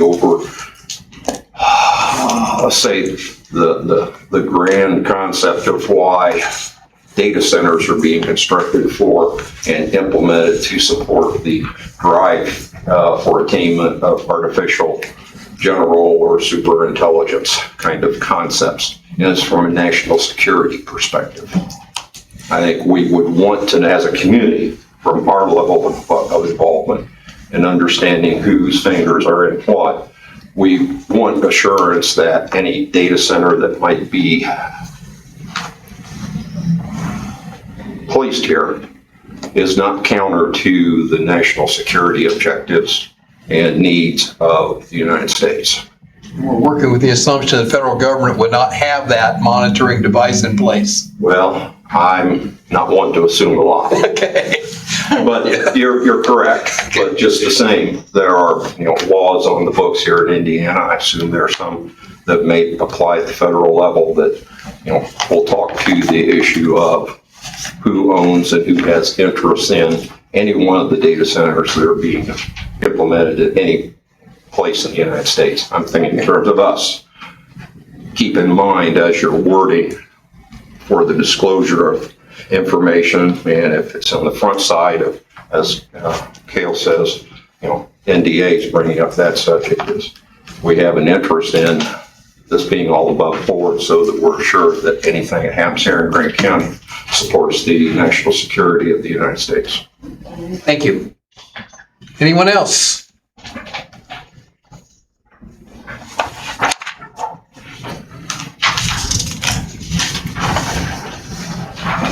Hearing none, I think we can get through W, maybe X, in the amount of time we have left. We've got about 25 minutes. So we will move to community integration on the top of page 30 is number 1. Walk forward. BZA, APC, that'd be BZA, wouldn't it? Yeah. BZA. BZA's gonna be busy.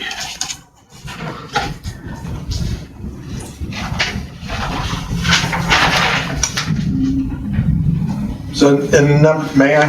Yes, please. An IRU is an indefeasible right of use. And so it's used a lot in telecommunications. If you're familiar with it or not. Not that, I had to look it up. And into who? Non-defeatable. Right. Indefeasible. Feasible. Right Indefeasible. of use.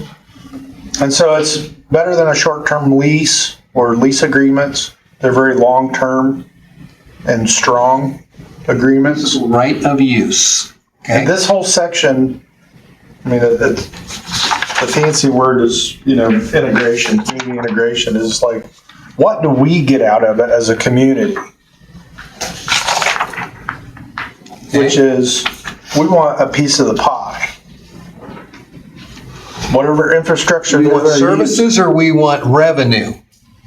Well, I think if you just want dollars, you're being short-sighted. So you want services, Right. okay? If they're putting in, an 8-inch fiber optic wire, they're not gonna use all of that. And if we could use it as a community to support a business, a new business or something, the same way with their towers and space in the data center. If that data center space, either the data storage or the computational ability could bring a business or manufacturing to the county, I think that we would like to have that space available for us. Right now, the space is at a premium. That's why they're building them all over the place. Who would make that request? This comes in, this is where it's a may require from the Board of Zoning Appeals. Okay. And their conditions of approval. Okay. Okay, any questions about that, subcommittee members? What thoughts? That's what that whole section's about. Okay. It's trying to pull something out. And, one of the pieces is heat reuse. There are some different sites in the country where they're doing feasibility studies instead of just trying to cool that down and blowing the heat off one way or the other into the atmosphere. Is how do we reuse that heat Like for the community? geothermal. Which brings up a question. Do we have a right to request economic growth development monies without a trade-off of tax abatement? Because that's what we're asking for, is some benefit here, correct? The part of the deal. Okay. And that's why it's a may and not a shall. Okay. So we could even expand that a little more than just asking for services. If we could ask, do we have the right to ask for revenue? Yeah.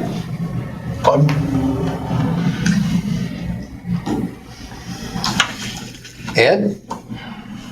Is there any You mean other, like beyond property taxes? Like beyond property taxes? do we do that with any other company in the county? I was gonna say that's probably getting ourselves into some hot water. I don't know that we do that with any other. Okay, all right, I'm just tossing it out I'm there. not ruling it out either. I just don't know. Well, there's tax abatements being made all over the place for data centers by other states and counties, correct? Yep. So Yeah. what you're saying is if we offer them a tax abatement, we should get a piece of the revenue pie. Well, the council would only give a tax abatement, I believe, unless it was just gonna generate an unforgivable amount of revenue to the county. And Solar's deal was they were gonna give you economic growth money, so you give it to the schools, you could improve your roads. I mean, that was their selling pitch, was to give you additional financial benefits. Now, may or may not be in exchange for a tax abatement. Generally, it is in exchange for a tax abatement. Okay, I don't want to hold up with that. We'll keep Yeah, going. You're into the whole economic development. Yeah, okay, we're gonna move on. Yeah. All right, number 2.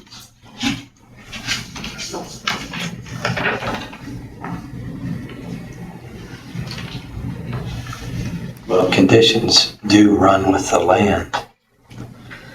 Meaning what? Yeah, I don't know what that means. That's It's a statement?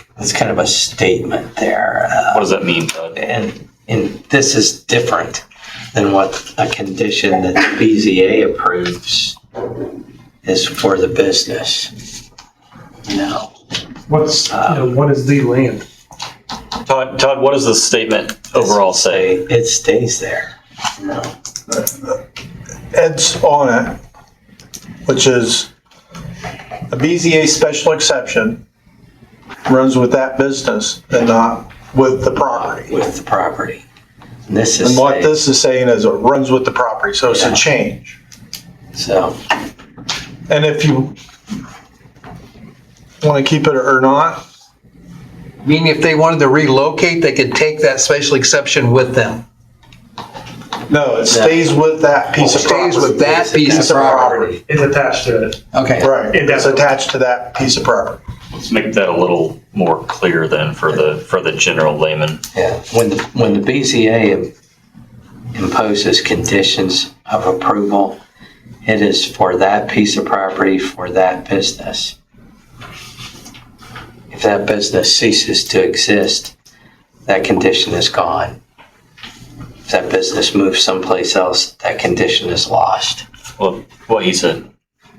And we You want covered, to keep it with, I mean, we can just remove it and it stays as the normal As a BZA normal special. BZA. I think We that could just should, remove it. I think that needs Okay. to be removed. Take number 2 out. Yes. because that's understood, correct? Yes, because if they leave, they have to restore the land back to original Okay. state, so. That's under decommissioning. Okay. Number 3, Yeah, right. So, the BZA may consider.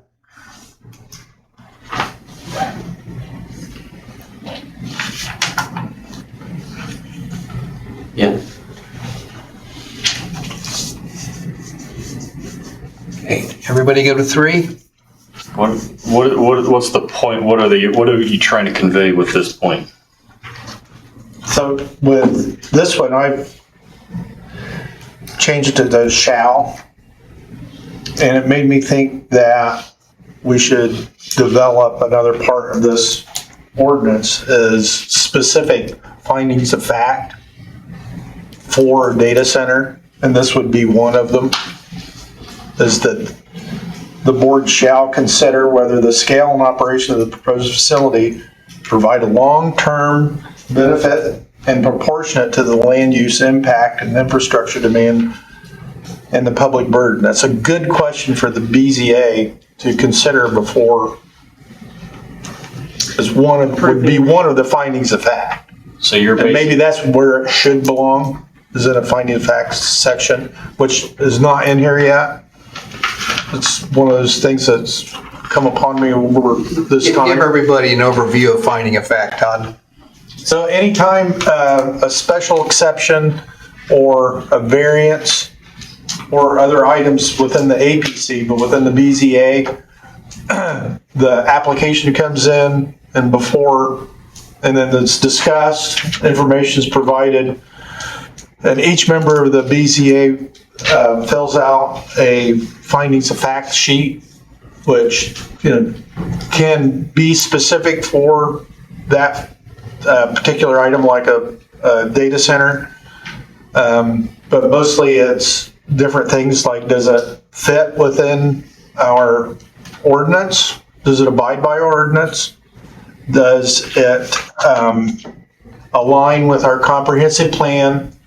And then does it affect the health and general welfare and enjoyment of the adjacent property owners? And if any of those are not met, it's denied. Yes, if you do not meet one of those items, then the special exception or the variance is denied. Anything to add to that, Ed? And that's all after the public hearing. Right, it's a public Where all hearing. those facts are aired. Okay. so we're going to take out number 3 and do its own section of findings and facts. That would be one of the findings of fact. Okay. are you leaving that as may? I'm thinking shall. The shall be, we'll put it in the findings of fact and make findings of fact. The only thing I'm thinking, the long-term effects of that, you're opening up a can of worms of a body saying, hey, Chick-fil-A wants to come in. We don't like how Chick-fil-A is not open on Sundays, so we're not going to give you an exception. Something stupid like that, right? Where they otherwise fit in literally anywhere. It's just giving the board, the BZA or whatever, the power to deny them just because of whatever reason. Opinion.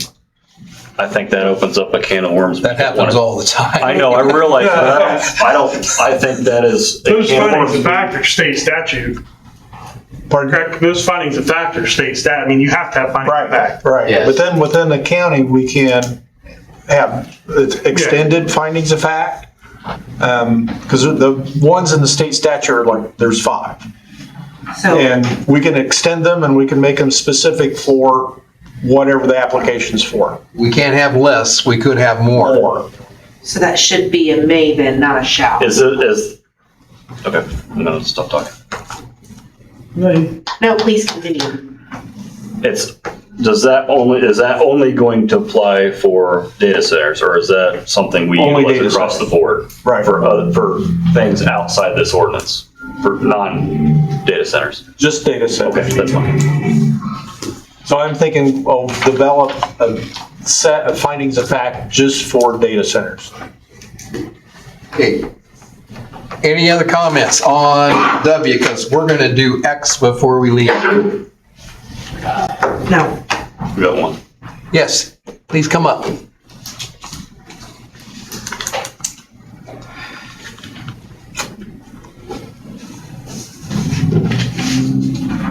Good evening. My name is Amy. I'm new to Indiana. I'm from Texas. We have had data centers in Texas, and we have had community issues with data centers. With the fact that they have raised taxes on the citizens because they have to reap money somewhere in order to supply it. And also, where is the water gonna come from in order to cool down all these data centers? And once you start putting data centers in, how much more do they want to expand? And we have had neighbors, and not my neighbors, but friends who their community have not had clean water. It's draining out their well. All those things have been taken into account. I would encourage you to go back and watch the 5 meetings prior to this one as we've talked about all those issues that you're bringing before us. Okay, I appreciate you directing me to that. I am new to Indiana, so I will go back and review all those. Welcome to the Hoosier State. Yes. Welcome to Green County. We're glad to have you. Thank you. Any other community input on W, community integration?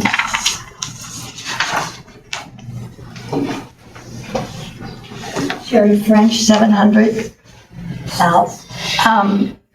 We're talking about reaping some money from this. The state just passed a new law. I don't know if you know about it, but it's House Act 1210, and effective July 1st, 2026, that you can charge a 1% tax on all electricity used by the data center, so that can go back to your community. You can look that up and see how you can put that in your contract. Okay, thank you, Sherry. 1210, was that? It was, it's House Enrolled Act 1210, it just passed July Okay. 1st, 2026. Thank you. Any other community members? Yeah, Dale?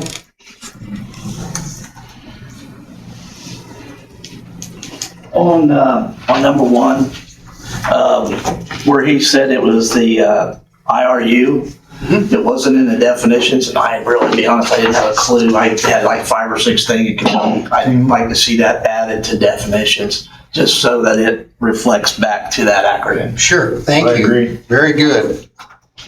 And then with the data center, I just can't see having tax abatements for it because, what benefit is it really going to have? Because you've already got the data center with the Bitcoin, what is it giving back if you're gonna give them a tax abatement? Right. 'Cause it's Property not gonna tax have is all any we're gaining. employees. You know, you might have one employee, which, you know, you're going through a whole lot of headache what you're doing here. And, you know, like she said, they had a lot of problems, but I still say they should pay their tax. Thank you. Because mine will go up. Anyone else? Okay, we're going to power through X on the middle of page 30. Looks like we just have one, decommissioning, recycling, and site restoration. I think it actually goes through one just under X and then one. We're looking at multiple pages. Yeah, Oh, we are. yeah. That doesn't mean we can't do half of it. Well, you know what? Let's at least, what do we got? Finish the We have page. 9 minutes. Let's at least finish page 30 so we can start on 31 in our next meeting. That sounds great. So let's work through. Thank you for making that. Yeah, there's some misnumbering in it. As Okay. far as X goes, you got one, and you got another one. It's a little confusing there. Okay. That'll get fixed in the final version. So we're looking at X1.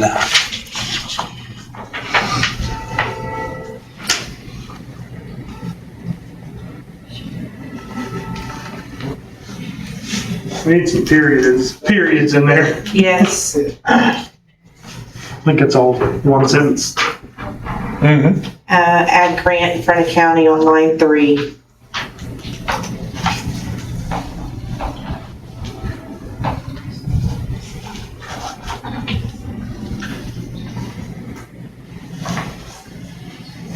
Didn't we say in an earlier section that their method of payment, even for decommissioning, had to be the bond? That we were not going to accept credit, sort of lines of Correct. credit? Yeah, we did say Okay. that. And where was that? Okay. So that method of payment's only one, so does it need to?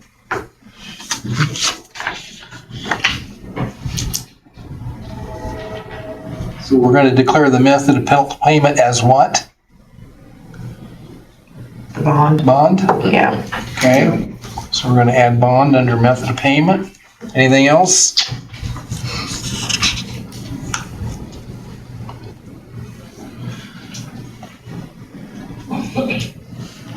Everybody good?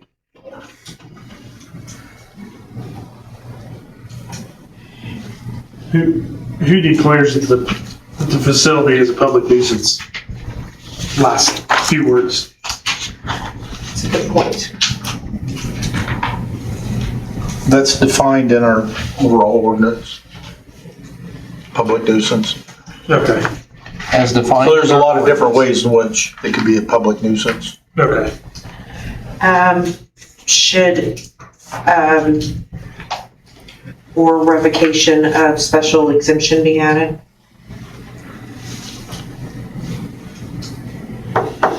Because like if they get through all this stuff of transparency or things we've discussed before and we revoke their special exception, but they're 5 years in.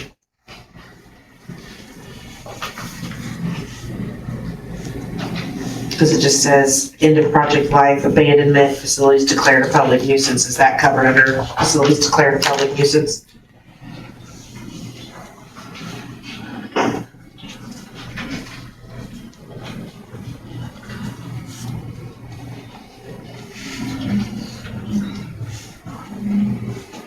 I guess I'm not following. I don't know if You're it's too saying late. remove their special exception if any of this occurs.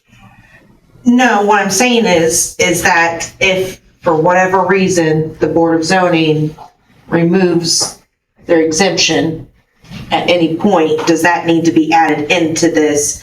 So,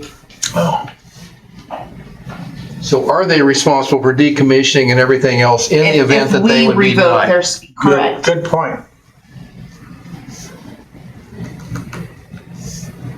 Because if we're revoking it, I still think they should. decommission it on their own time. And number 8 talks to that a little bit as well. Number 8 on the next page.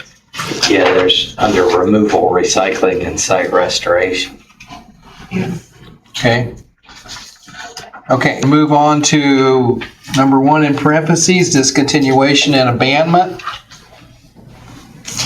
We're going to get to the bottom of page 30.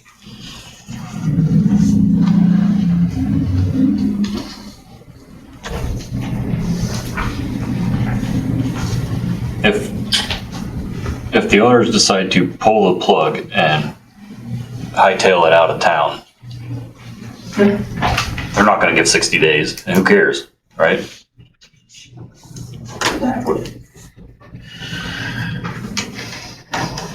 It's kind of a moot point at that point, at that time. Yeah, then you're chasing a ghost. Or a dead LLC or whatever. I don't know that that's terribly necessary. Well, at that point, you've got the bond to do the decommissioning. Yeah. Mm-hmm. I don't think it's terribly necessary. Number 2. So take 2 out. 2 out? Wait, do you still want to know? I think we'll know. Well, I think we'll figure it out pretty soon. Well, I mean, if they'll abide by it, tell you this is. It's not hurting anything, correct? It's not hurting anything. Let's leave it in To there. ask him, to do that. So we want, is 60 days good then? It's better than nothing. Yeah. But, Okay.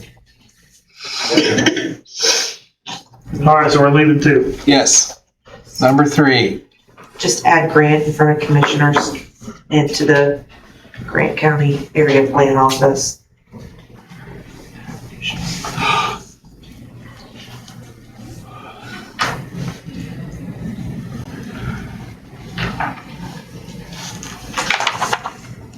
Okay, I like number 3.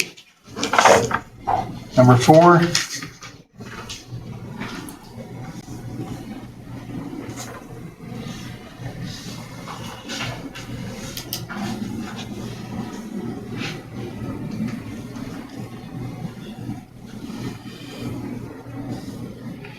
We want BZA approval on a rehabilitation plan. What's the appropriate? Yeah, I would think so. If it's been inactive for a year.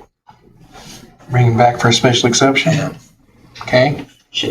Can we legally shorten that?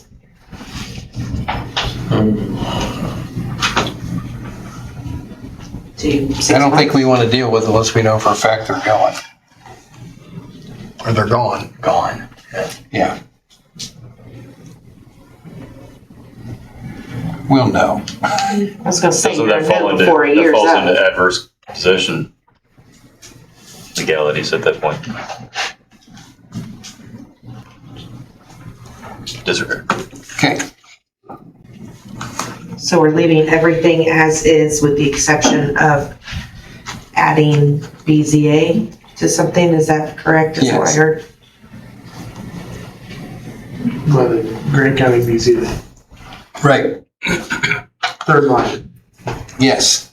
Number 5.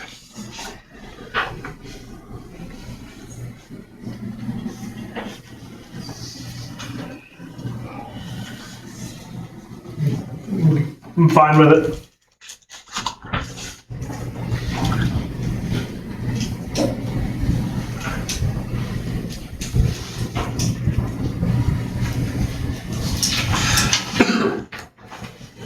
So Todd, why is it important that we not declare it a public nuisance if it's abandoned? No point in muddying the water? But I just didn't hear. I'm on number 5. Yeah. It says may be declared abandoned, may be declared, okay, maybe, okay, I missed it. Okay. All right, I'm with you. Shouldn't that may be a shall? So we shall be considered abandoned and shall be declared a public nuisance, No. or may. I think leave it. Okay. Anything else I on mean, number hopefully 5? it doesn't become a public nuisance.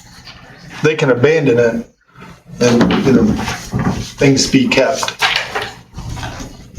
in good standing. Still pay for the lawn service? Yeah. Okay. Okay. Okay, any other comments, commission members on page 30? We'll open it up to the public. Any comments to the bottom of page 30? We're going to start at the top of 31. Good evening again, Michael Duke. Point number 2, immediately after discontinuation and abandonment. I'm not recalling whether it's federal or if it's state labor relation law, but if an entity is going to close down an operation, as an example, the 2 that were just announced here, up in Bristol, Indiana and Northern Indiana, RV manufacturers shutting down their operations. You're required, the business is required to give notification of that closure within, I don't remember if it's a 30 or 60 day window, but there is a state or a federal statute that would compel an organization such as a data center to announce their closing to the community. So just for what that is worth. Okay, Thank you, Michael. anyone else?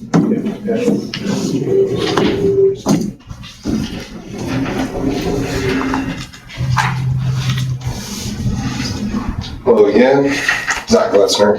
I just wanted to build on what he was saying about tax abatements. There should be no tax abatements given to these big tech companies. I shouldn't have brought that up. That would go to the county council for tax abatements. They would be the one that would Okay, issue yeah, that. maybe that's, okay. Yeah, so I'm sorry I opened that can of worms. Yeah, sure. They kind of have a history of not approving a tax abatement unless there's significant employees involved. Right, yeah. And, and like the Bitcoin operation, which is kind of similar in a way, they turned that one down Okay. a few years ago when they applied. Okay, good. Yeah, that makes more sense, but yeah, I wanted to build on that, so. Thank you. Oh, yeah, Exactly. absolutely. Thank you. Anyone else? Okay, we will open it up to any public comment on any issue related to data centers that anybody would like to share.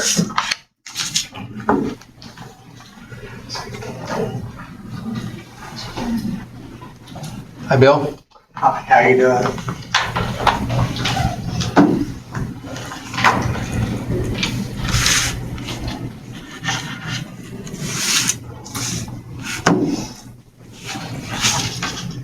I do have one thing to say about the data centers in just locally, state, and across the whole United States. The efforts of groups like we have right here are making a difference. And a lot of the local and state elections of the people that have supported the data centers and kind of shunned away from the people that are asking the questions and trying to put in the orders are losing elections. The lady that was here earlier talked about Texas. There was a tremendous amount of changes in the Texas House of Representatives and in their own Senate. And a lot of it was related to data centers. So the work you're doing and the laying out is making a difference. And we've seen the effect how local elections, whether it was solar, wind, and now data centers, has come into play. So I just want to commend you and keep the efforts going. Why it seems kind of monotonous sometimes and splitting hairs on words, it does make a difference. And I just wish we could get more exposure out there to get more people involved to really know what's going on. And the grassroots effort that you guys are doing is great, but across the whole United States, it's making a difference. Thank you, Bill. Thank you. Well, I want to personally express my appreciation for you folks. The input that you're giving us is helping us tremendously as we want to work hard at representing the best interests of the people of Grant County. So, anyone else?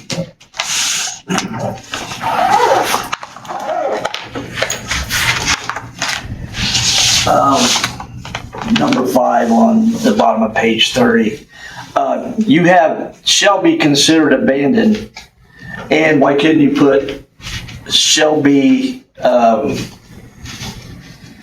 what was the term I was going to use, a public nuisance, shall be considered a public nuisance. Then that way it goes with, because then it's not ambiguous. And it opens up either direction. It could be denied, it could be approved, or it could be something else. So you're changing may to shall. Yeah. May gives us the ability to. Well, but you go, shall be declared. So see, that point, it's still giving you that leeway both ways. Or if you say may, it may happen, it may not. This means it shall means that it would be addressed. Since you put shall considered abandoned, you've already considered at that point. So now you're coming back and kind of not,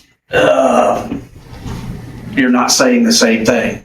Because one is you're saying there's going to be some type of action taken. And with using may as the other part of that and shall as before, you're stating that it may never happen. Well, just because something's abandoned does not mean it's a public. I said shall considered. May does that. No. Yeah, shall consider it's okay. Shall consider May it, be and then it shall be considered. Maybe Because it'll be declared both. public nuisances. You know, What we want I'm just saying, I look at some of my, Because they may maintain the facility I think that's what Todd's without being point, a nuisance. yeah, it was, is if we declare it a public nuisance, does that mean they say, okay, our hands are clean, and they walk away, and now it becomes the burden of the county, where if we weren't to declare it a public nuisance, and they may still have some feeling of ownership and responsibility to it. Is that what you were trying to say? I mean, you're hoping that they still continue to keep it up. Yeah. Whoever owns it, maybe it's a bank or an investment firm, but if they leave, they're not gonna worry about that stuff. I certainly see a lot of that. Would a public nuisance impact its ability to be sold, reused, or reconditioned? I get that request quite often for different properties, is if we have any code violations on a particular property before somebody buys it. See, So yes, it's a consideration. Okay. Where I was taking it on that one there is when out by the interstate, when you had the old hotel that sat for years and years, went through that whole process, and then it just sat there for, years and years and years. So at that point, they really didn't have anything that would say it's, we have that option, we're going for it. And that's why, just my determination on that, and that's why I was reverting that back to, was based on that old hotel. Let's see what's there now. McDonald's. It's on the other side, I think. So if it's declared a public nuisance, do we have any more power in requiring them to keep it beyond that status of public nuisance? At a certain point, we either take care of it, or then it will go up to tax sale and it'll be sold. Okay. Again, a process that takes longer time than what we want to look at, a hotel that never got finished. Right. That was its problem. Yeah. Okay, anyone else? Thank you all for coming. We're within 9 minutes of our goal. Look forward to seeing you. Do we want to set another meeting, Todd, or do we want to announce it? Do we want to try to do next Wednesday? I think we can do next Wednesday, and then we're going to have some Wednesdays where the county council is doing budgets. Let's do it next Wednesday. If I can get the room next Wednesday. What date is that? I was hoping we'd get done. No, we got some heavy stuff. Next Wednesday's the 5th. Okay, August 5th, 6 o'clock will be our next meeting. Thank you all for coming. If we can get the room. Tentative, if we can get the room. And we will advertise it on our normal social media and websites. Appreciate you all coming. Thank you. Meeting's adjourned. All those in favor say aye. Aye. Out of here. Thank you. Oh, I tried to push it.